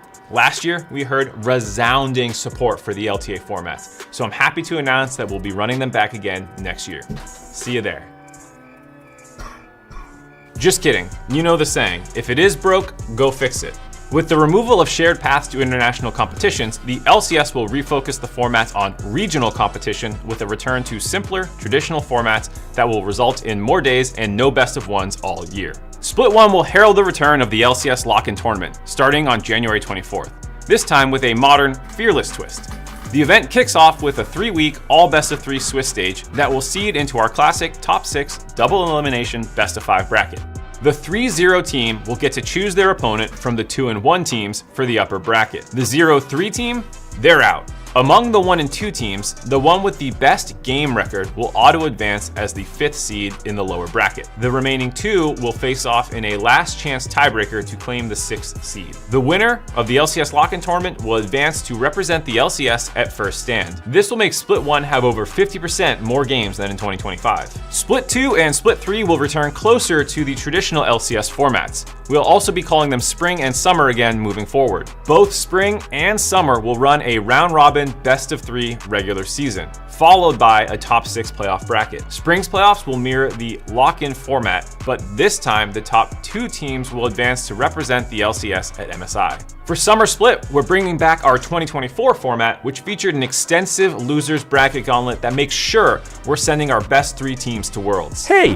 Those look a lot like our Spring and Summer. This will be the first time since 2022 that LEC and LCS have had the same formats, making it much easier for fans of the West to follow what is happening. You already had a better Worlds, LEC. Get out of my video! After several seasons of experimenting and evolving our formats, we've learned a lot about what works best. Now, we're excited to bring the simplicity and consistency that fans have been asking for, not just in NA or EMEA, but across the entire ecosystem. That's it for now.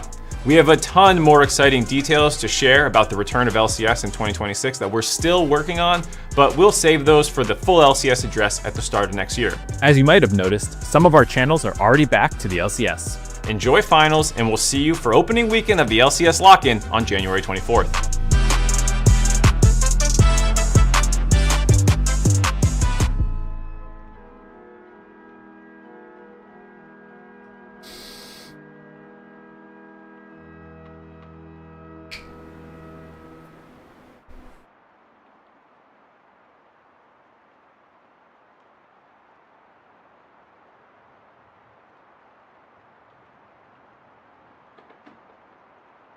Climbing any mountain above 6,000 meters isn't easy.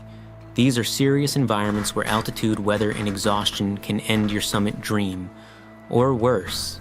Every peak on this list demands preparation, the right gear, and solid fitness. Accidents can still happen, but if you've ever dreamed of standing on a truly high summit, these are the giants you're most likely to conquer. To rank them, I looked at 5 key factors: accessibility, technical difficulty, cost, danger, and success rate. Whether you're planning your first expedition or just exploring what's possible, these are the easiest high-altitude mountains you could actually climb. Let's jump in. We start with mountains that don't require ropes, ice axes, or years of mountaineering experience. Just determination, fitness, and the ability to handle extreme altitude. We fly over to Argentina. At 6,961 meters, Aconcagua is the highest mountain outside of Asia, and the tallest you can summit without ever touching a rope. Located in Argentina's Andes, it's often called the highest trekking peak in the world. That's not exactly fair. While it's true there's no technical climbing on the normal route, this mountain is still a serious challenge. It's high, it's cold, and it's long. The route itself is a steep, rocky trail that turns into snow and scree near the top. No ice walls, no crevasses, just a relentless climb through thin air. On summit day, most climbers spend 12 to 15 hours pushing for the top. The wind can be brutal, and temperatures often drop below -20. And yet, every year, thousands attempt it. Why? Because it's one of the few places on Earth where you can experience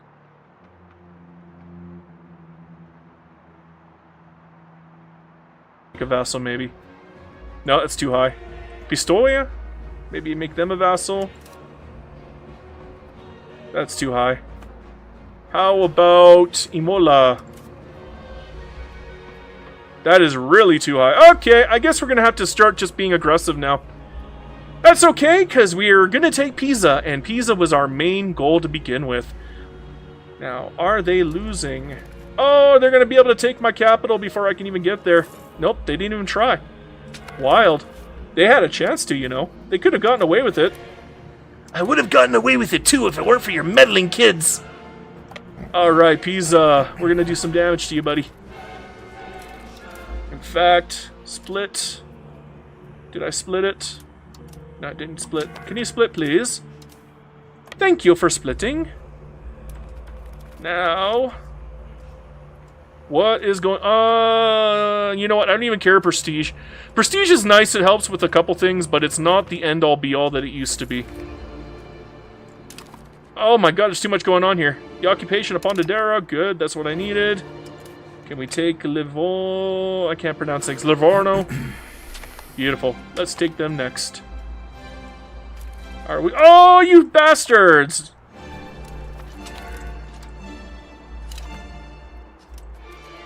I frickin' lost before I could even get there.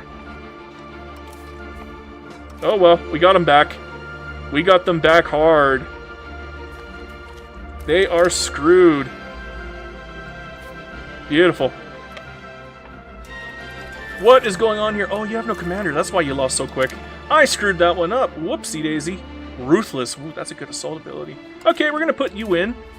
And yes, you can have food access. Yes, you can have food access. What else do I want from you? Possible diplomatic actions. Do I need that at the moment? I should probably get an ally, actually. Okay, let's get an ally. Let's become very friendly with Venice. Venice usually becomes an ally with very ease. Maybe Milan. Will Milan love me? Yeah, they love me. They love me. Okay, Milan, let's become best of friends. I'm going to need another diplomat before I can do that. I'm actually going to need a couple diplomats. I might have to raise the amount for diplomat spending just for the sake of having more diplomats up front. We'll go all the way up to 5 ducats a turn, and I need to build another marketplace in the meantime. I know, I keep forgetting to make those marketplaces. It's in Arezzo again. I kind of wanted to build it here in Florence. Oh, I did build it in Florence! Good! I don't have to take the recommendations. Good, because I wanted it in Florence more than in Arezzo. I think Arezzo is actually kind of caught up here. No, they are not. They need more. Damn it, I'm going to have to build another one in Arezzo. Such a pain. Such a pain. Am I the leader? Good. Stay the leader for a change.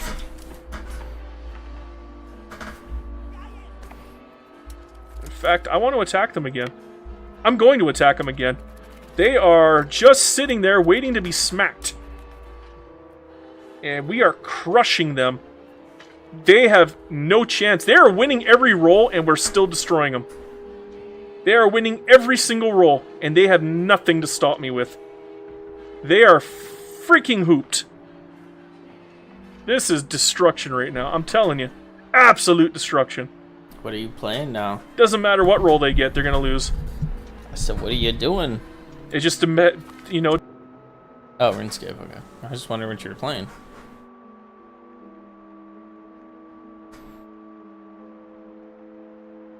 Okay. Well, you're not streaming, so how are we supposed to know what you're doing? Oh, God. Fishing for sharks? Nah, I used to do sharks. Yeah, I did.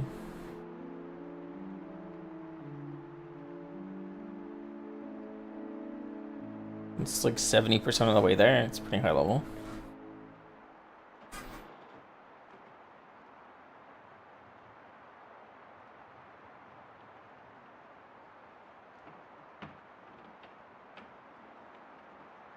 It's literally only 30 away, so...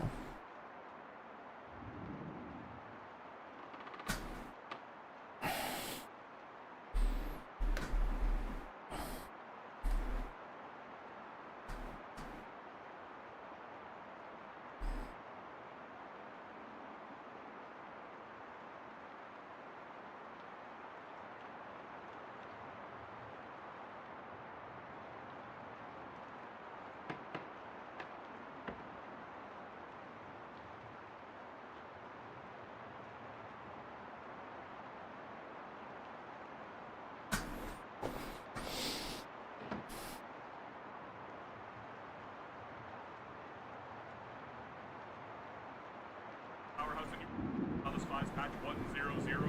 Finland is completely in your race. Longer and away for the land. Yet, you're not going to position. Not a month. And a sizable month. Guy was unlit. I need adjacent to help expand quick, but they are not. Regardless, it is still free real estate. See, not a full effort. Of course, wise. You won't, and you can ignore America too. Is this helpful? Then please and subscribe. Oh, make sure to check out my main channel to see guides. Get through. Did you?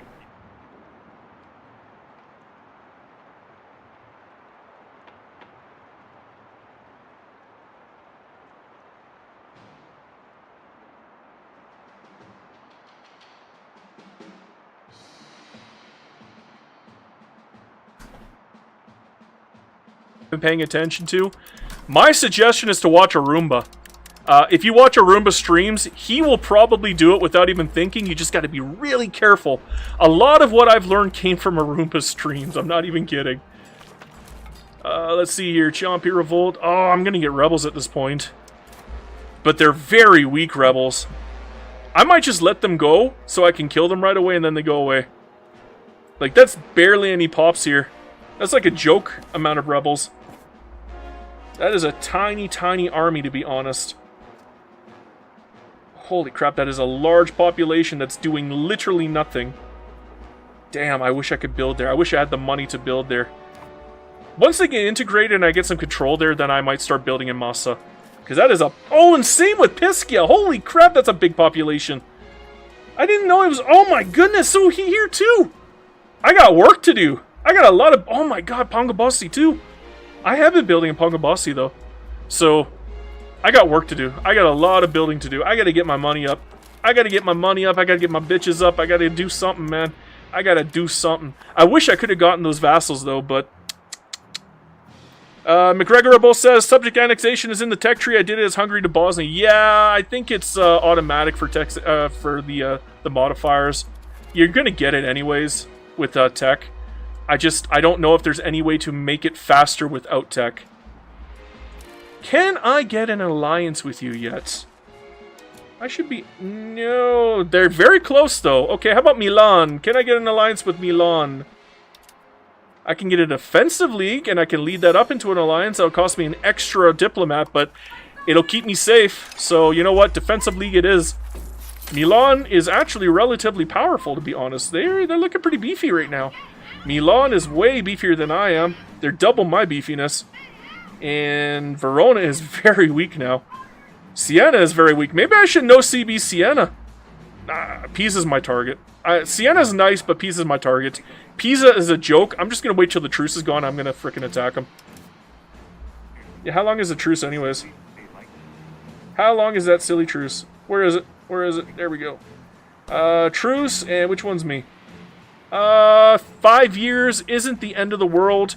Is there anybody else I can attack in the... I guess I could probably build some... Is Siena in the Guelphs? Yeah, they're in the Guelphs. Volterra, however, and Lucca is in the Ghibellines. So you know what? I'm going after Lucca. Lucca, you got lucky last time, but you're not going to get lucky this time. In fact, Volterra, you're a frickin' target now too. I'm going to need more diplomats though. So, let's increase that spending a touch. There we go, 5 piece each. Let's get more marketplaces down. I need so much markets. Oh my god. I can't keep up with the market demand. I can't even build it here. I can't build it anywhere else. Nope. Okay, I guess I have to do market villages. I know they're not nearly as good, but maybe I should go for market warehouses? Do I really want a market warehouse or a market village? I kind of want the market village more. I think it's better for the capacity for food. We're going to go for a market village. Where should I put it, though? I did want to build in Massa, but they're not very good control right now, but I'm going to build there anyways, just because I can afford it. And it looks like they're going to have food issues if I don't. They're already really, really close to food issues. So we're just going to do that. Let them have a little bit of a boost there. Oh, I get a little bit of extra money somehow, probably from the trade. Yeah, that trade income is amazing right now. Oh my goodness. That is why I focus so much on trade as Florence. My goodness, does trade ever come out nice? Oh no, our prestige is dead. We're 0 prestige. No! I really don't care. Resolutions to vote on. Do I want automatic defense? No, I don't really care. Although, maybe I should vote on it. Mutual defense.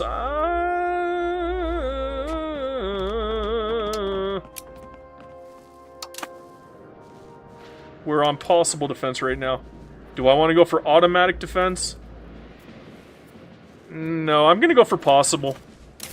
They like me anyways, so I don't think they're going to deny me. Even if I did get into a war, there's no point in doing it. For our consul, it doesn't really matter if he's unmarried. Although it is nice to get more people in your family. Only problem is I can't get a royal marriage or a marriage elsewhere. I don't really want him to marry a lowborn. That'll hurt my tradition. Although we don't have prestige anyway, so you know what? Let's do it. It'll hurt the tradition, but I can afford it. Oh no, it's a disgrace. Doesn't matter. He has a wife now. We get some kids coming out. That's something that we have to worry about. I don't want to run out of cabinet members, that's for certain. Can I do any more marriages here? Is that still a -10? I'm actually going to test it out. No, it's a -5. Again, we have no prestige, so we don't give a shit. And we're building up a lot of tradition anyways every turn, so you know what? I can afford it. You're already married. Good. How about we go for another lowborn? Boom. That's fine. Stelidia says, hello, hello, Stelidia. Welcome to the channel, my friend. Welcome, welcome, welcome. You are witnessing me being a goofball. I am not expanding as fast as I hope to, but we're still doing pretty good. We're still doing pretty good. Let's get some spy networks down on the 2 states I know for a fact I'm going to be attacking. Am I going to be able to attack Pisa before my Casus Belli expires? Nope. I'm going to have to build another Casus Belli on Pisa, aren't I? Crud. Crud, crud, crud. Okay, let's increase our diplomatic spending for now. I'm just going to cap it out. Yeah, it's going to cost me an arm and a leg to do so, but I kind of need it. Yeah. A lot of mistakes been made, but that's fine. That's part of the game. Literally, that's part of the game. Europa Universalis 5 is all about making mistakes and then recovering from them. So you're going to make a lot of mistakes. And the RNG is going to hit you. It's going to hit you, and it's going to hurt every single time it hits you. Okay, we got a fruit orchard, and it is building up good. We got better techs now. Good. How about improving our improved relations? That might be a good idea for what I'm doing right now. Maybe reduce the cost of purchasing food. I think I'll do that. I think I am buying a lot of food right now. Nope, we're selling food. Maybe I shouldn't have done that. Let's fix that. Okay. How about construction speed? I am building a lot right now. Oh, I already got this built. Okay, 6.7. You know what? We'll just run it through. It doesn't matter that bad. Now, I can build another thing. Can I get another marketplace out? Yes, I can, I hope. Probably in Arezzo again. Which one? Arezzo or Florence? Who needs it more? Let's check the pop needs. I think Florence needs it more. Yes, Florence needs it way more. Sorry, Arezzo, it's going to Florence. We need more trade. I cannot get these damn pop needs out of the way without trade. On the plus side, look at the money we're making from trade. Yeah, it goes up and down, but we're making bank, bank, bank. Now, Priorato. Where should I have it? We'll do it in Florence. Dun, dun, dun. Promote castle works. Do I care about castle works? Not particularly, but it does reduce the cost of forts. That's really good. I could use that. More money is always a good thing. Mercantile cabinet. Ooh, that's really nice. And makes him pretty good, too. Makes him even stronger. You know what? I might go for this one. That's a good percentage, too. 16% is not the end of the world. It increases the efficiency of the cabinet. Yes. 100% yes. 1 billion% yes. Okay. Where is my parliament? And traditional economy, yeah, it hurts my stability, but it's worth it. Contain banking. No, I don't want to. I mean, we're already up there. It does hurt the Republic tradition. It's not the end of the world. I'm going to save that. I don't think I'm going to need it. I don't want to do anything here right now. I don't care about the Casus Belli. The extra taxes are nice, but I don't particularly need them at the moment. Let's get our cabinet back to work, though. He's done integrating. Neat. That's pretty good. That's pretty good. Should I get him doing control? No, he sucks at control. Can I get you to do control, maybe? Are you okay at control? Yes, you are very good at control. You need to control this state right now, and your goofy ass who can't do anything else, well, I need the stability. I kind of need it. But I also need to pop assimilate. Let's do some pop assimilation here. Where should I do it, though? We're going to do it in Tuscany. And probably Florence has the highest population here. Beautiful. Okay. That's good. That's good. Everything's looking good right now. Everything's looking good. Master IW says, are opiums now called OLMs? Probably. That's what they should be called. Because they're literally one location and that's it. Hey, prestige. I got prestige again. Let's go. Let's go. Now, what do I need? What do I need? I need a little bit of love. Let's get a spy network down on Pisa. Do I still need a bajillion diplomats? Probably not. Plus 10 should be a suffice for now. Although that's really expensive regardless. Doesn't seem to matter what I do at that point, does it? We are spending so much money on diplomats. Let's reduce this to +1 for now. There we go. That saved me a little bit of money. I can start building again, hopefully very shortly. Yeah, I got the Patrician War coming up, but that's fine. They are really, really weak. That is a joke. I am not worried at all about these insurgents. I actually want them to pop so I can put them down right away. Oh no, the Holy Roman Empire is dead. No, the Holy Roman Emperor. Alas, poor Yorick. I knew him well. Or not at all, to be honest. Because Yorick was a dick. Now, what am I looking at? What am I looking at here? The Ciampia Revolt is still going on, but we passed! And we made our cabinet way better. That's what I like to see. A good cabinet is a great cabinet. Now he's 77s. Nice, that's good. But on top of that, we got that plus 20% cabinet efficiency. Mwah. Mwah. Love it. I love it. I love it. I love it. I love it. Everything goes faster with a better cabinet. Everything. And we're making some good money here, so we're going to be able to get another marketplace out relatively shortly, and that's what we're looking for. We get a little bit of Republican tradition, some stability. More stability is always a good thing. We need that pop promotion speed. Now, who am I going to bring in? Probably Medici's. I kind of want to stay with Medici's at this point. I can't do Gabrielio, because every time I do, I lose Republican tradition. So maybe Albizio or... I'm gonna go with the Medici, bro, but he's my only good, really good... Okay, we're gonna do Albizio. Wow, that was a big boost to stability. Damn. That was accidental, but hey, neat. Now, who is good at diplomacy? I guess we'll put the Medici boy back in, or I could put this guy in. He's relatively good. This guy is also relatively good, but he's not good at anything to do with diplomacy. I kind of need a diplomat right now. I guess I could put Albizi in instead.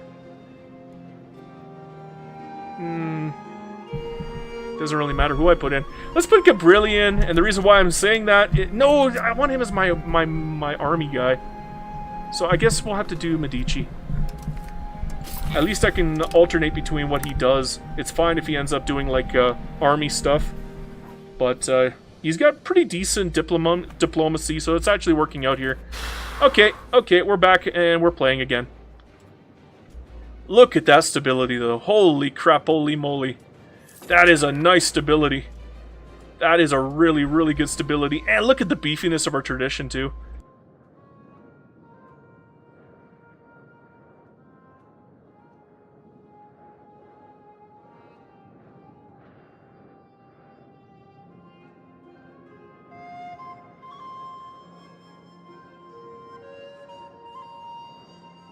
Production. After that, you can look into things like clay, paper, and the slightly more complex goods. Tip 4. Efficiency is free money. Tip 4 is about how you generate massive surpluses through efficiency. And no, we don't mean by being efficient in the way that you personally deal with things, but with efficiency modifiers. Anytime you see an efficiency modifier in game, you need to prioritize it, because it's always more valuable than it looks. For example, a 20% tax efficiency doesn't just mean 20% more income. It can actually double your net income. This is because your expenses scale with your base economic size, but your income scales with your efficiency boosted size. Since the higher tax rate doesn't increase your fundamental expenses, the extra money is pure profit that just goes right into your treasury. This is how a small nation can suddenly fund a large standing army, for example. This marginal principle also applies to production efficiency. It increases the physical output of your factories without increasing the input costs. Just like tax efficiency, this causes a much bigger net growth produced by your factories than the percentage suggests, because you're producing more with the same operational costs. These bonuses are essential for specializing in lucrative industries. Trade efficiency is valuable because it gets applied to the final sell value of trade, not just the profit margin. This means your profit increases by a significantly larger percentage, and you can see where we're going with this. Look for more ways to boost these efficiencies through laws, national values, and advances. They are the most consistent and powerful path to national wealth. And finally, while not directly an economic efficiency modifier, your cabinet efficiency modifier is also a huge one to look out for, as higher cabinet efficiency will speed up all of your personal actions and make redefining your realm in your image powerfully easy. Tip 5. Embrace the nature of the game. Our final tip is more about the mindset than anything mechanical. EU5 covers 5 centuries, and what's powerful at the start will not be powerful later on. There are plenty of trials and tribulations that will hamper your progress. You have to be willing to change your focus and your national values to keep up with the times. Your economy starts as rural and favors traditional economic values. RGOs and villages are easier to grow and staff. However, you've got a plan to switch to an urban-based economy and focus on advanced factories and capital economy values if you're to keep up in the late game. The Black Death, as well, is an early game massive reset, wiping out qualified pops and forcing you to use the basic peasant laborers in villages, and it can feel like that the hard work you've put in is just gone. But that's on purpose. Investing in roads during this time rather than building is a smart play, but you need to have the mindset that it's temporary. The military shifts just as dramatically. Early wars are fought with massive cheap levies and high initiative cavalry. And to that regard, cavalry is very strong very early, but it falls off. As the ages advance, you'll rely on regulars and artillery to take over as the damage dealer, and by the age of revolutions, artillery is the core component of your fighting force. You must adapt your army composition as the technology progresses. Survive, adapt, overcome, and all that. But again, that's not really a tip, so let me give you a bonus 6th tip. Tip 6. Automation. If the real world is anything to go by, just making an AI do something seems to be the go-to. But in EU5, that's actually a very valid strategy that you shouldn't be afraid to use. The game's complexity is its strength, but you don't have to learn everything all at once. Most of the in-game tabs have an automation feature, which will allow the AI to take decisions and manage things on your behalf. Like a real government, you too can give over the management of politics to an outside corporation and an AI algorithm. More importantly though, in my mind, is the fact that you can use automation to automate tedious or unwieldy tasks as the game progresses. For example, in the automations menu, you can automate the construction of buildings and provide spending limits. Or say you've beaten your enemy's military and now you've just got to siege their nation. Fret not, there's an automated carpet siege feature. And finally, a third key automation to play around with is the trade capacity spending, so that you can partially or fully automate trade to your heart's content within each market, rather than the whole market economy. It's about maximizing your personal and government efficiency after all. And that's it. Those are my top tips for EU5. I do of course recommend you check out the full tutorial course over on the Europa Universalis channel. That is if you want a more in-depth tutorial. I had the pleasure of working on it, and all of us that created that tutorial are really proud of the final product. I'll link it in the description. Be sure to check out my other...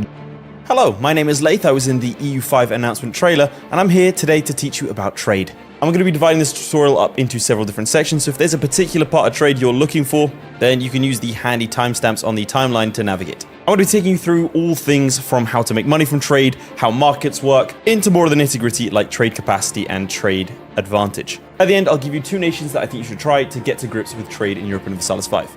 In order to discuss anything to do with trade, first we need to discuss markets, what they are, what they do, how they work, and all of that good stuff. This is what markets look like in the 1st of April 1337, at the start of EU5. In this game, we are playing as Hungary, and so Pest is our main market. You can see here, we can navigate up to this screen, and we can see the different markets that we have a presence in. Some of our locations belong to this market in Krakow, some of them belong to Venice, but the majority are in Pest, and we are the market controller of Pest. What does that mean? I will get to that, don't you worry.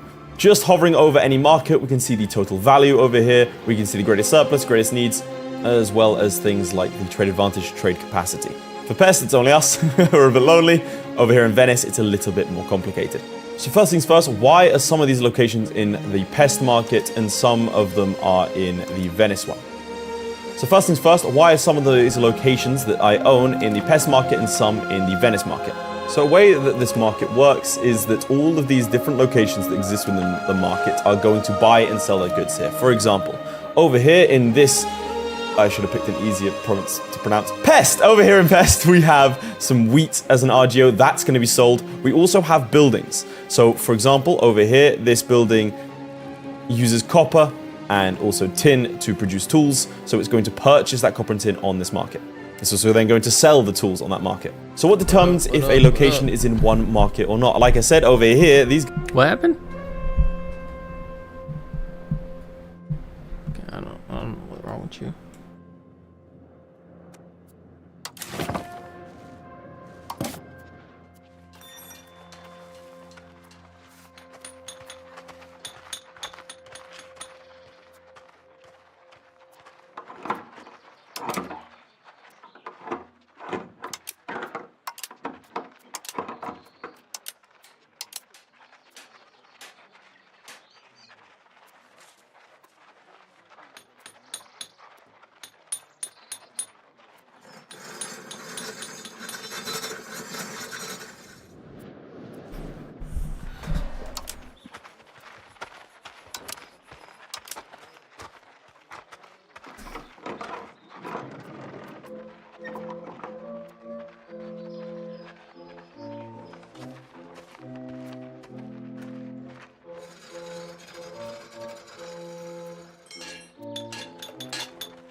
No, he's not.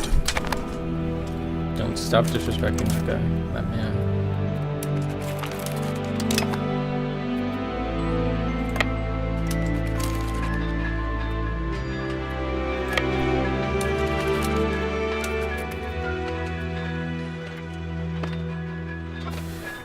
No, he does not deserve any disrespect.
Huh.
that mean? Yeah.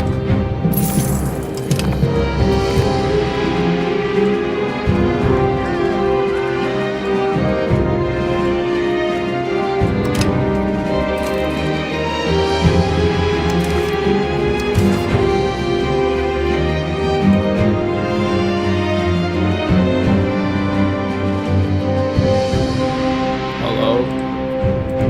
Talk.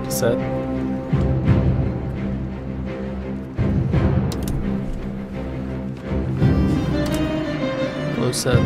Mr. Seth.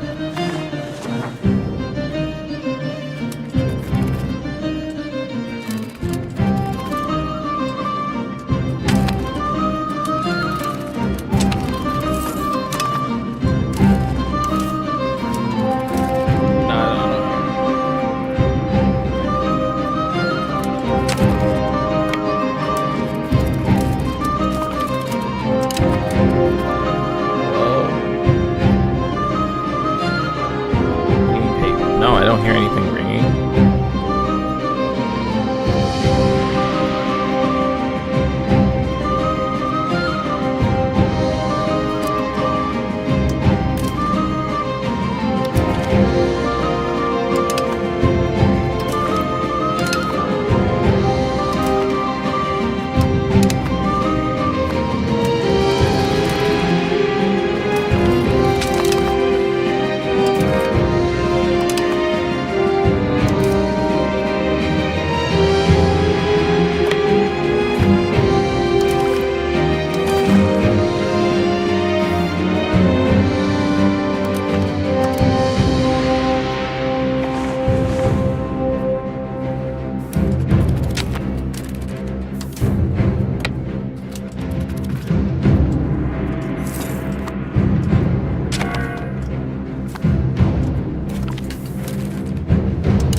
I can barely hear you.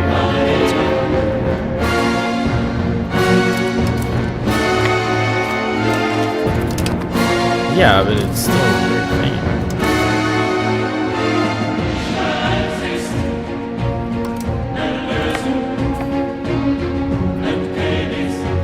You're on like 150. What is payphone?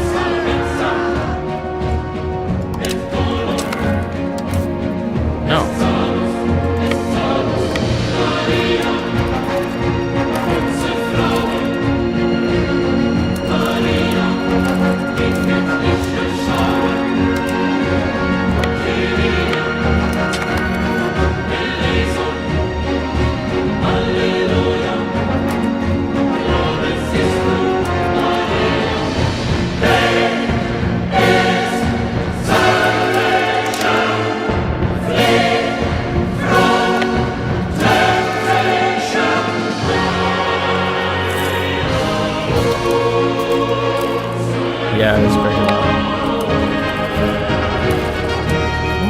It's like a jam, man. Did you tell Beethoven to be quiet? I don't think so.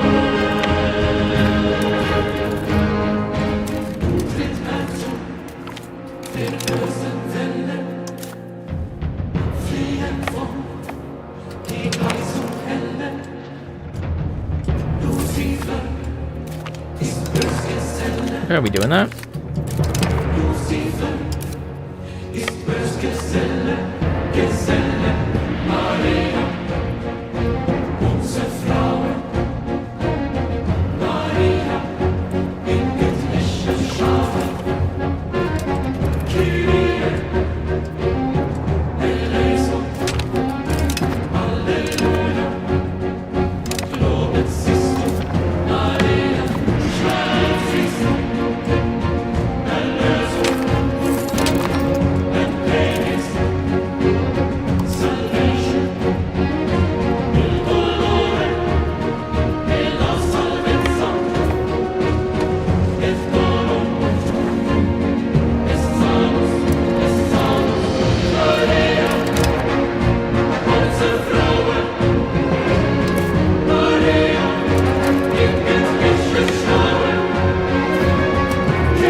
What do you appreciate?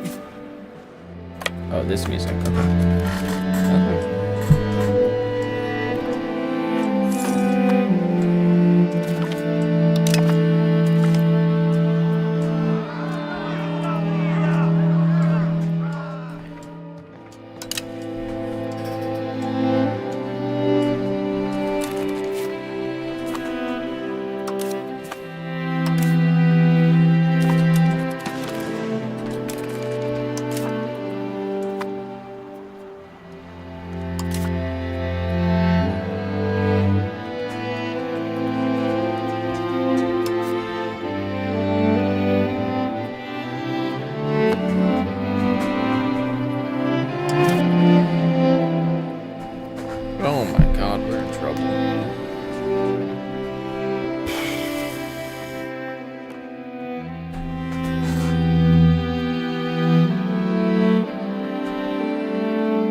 Wheeler people?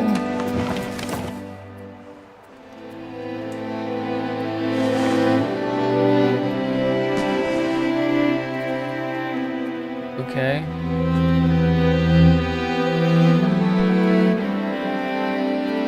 Okay. And?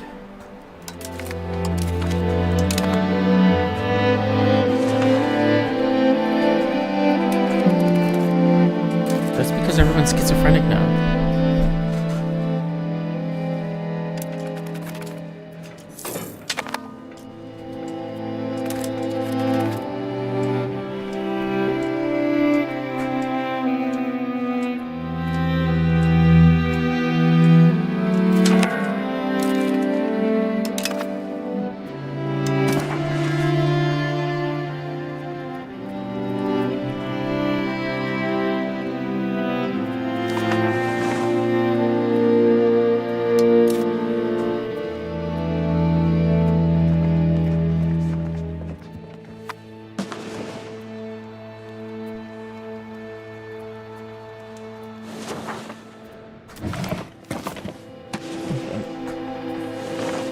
Like, this is a new thing, or like Rasputin from Russia?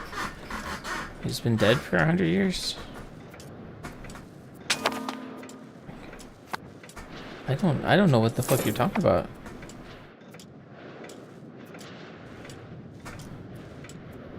Bruh, who do you think? Rasputin trying to be me. Of course I'm Team Rasputin.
Okay.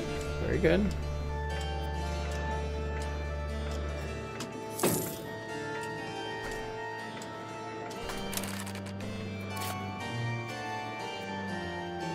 Oh, Jersey's going to waste.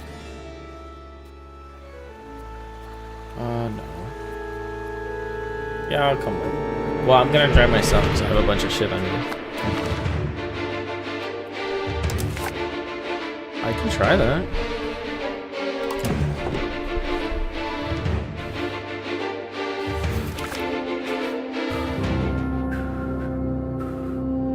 Are we going? You guys going now? I'm gonna get going ready.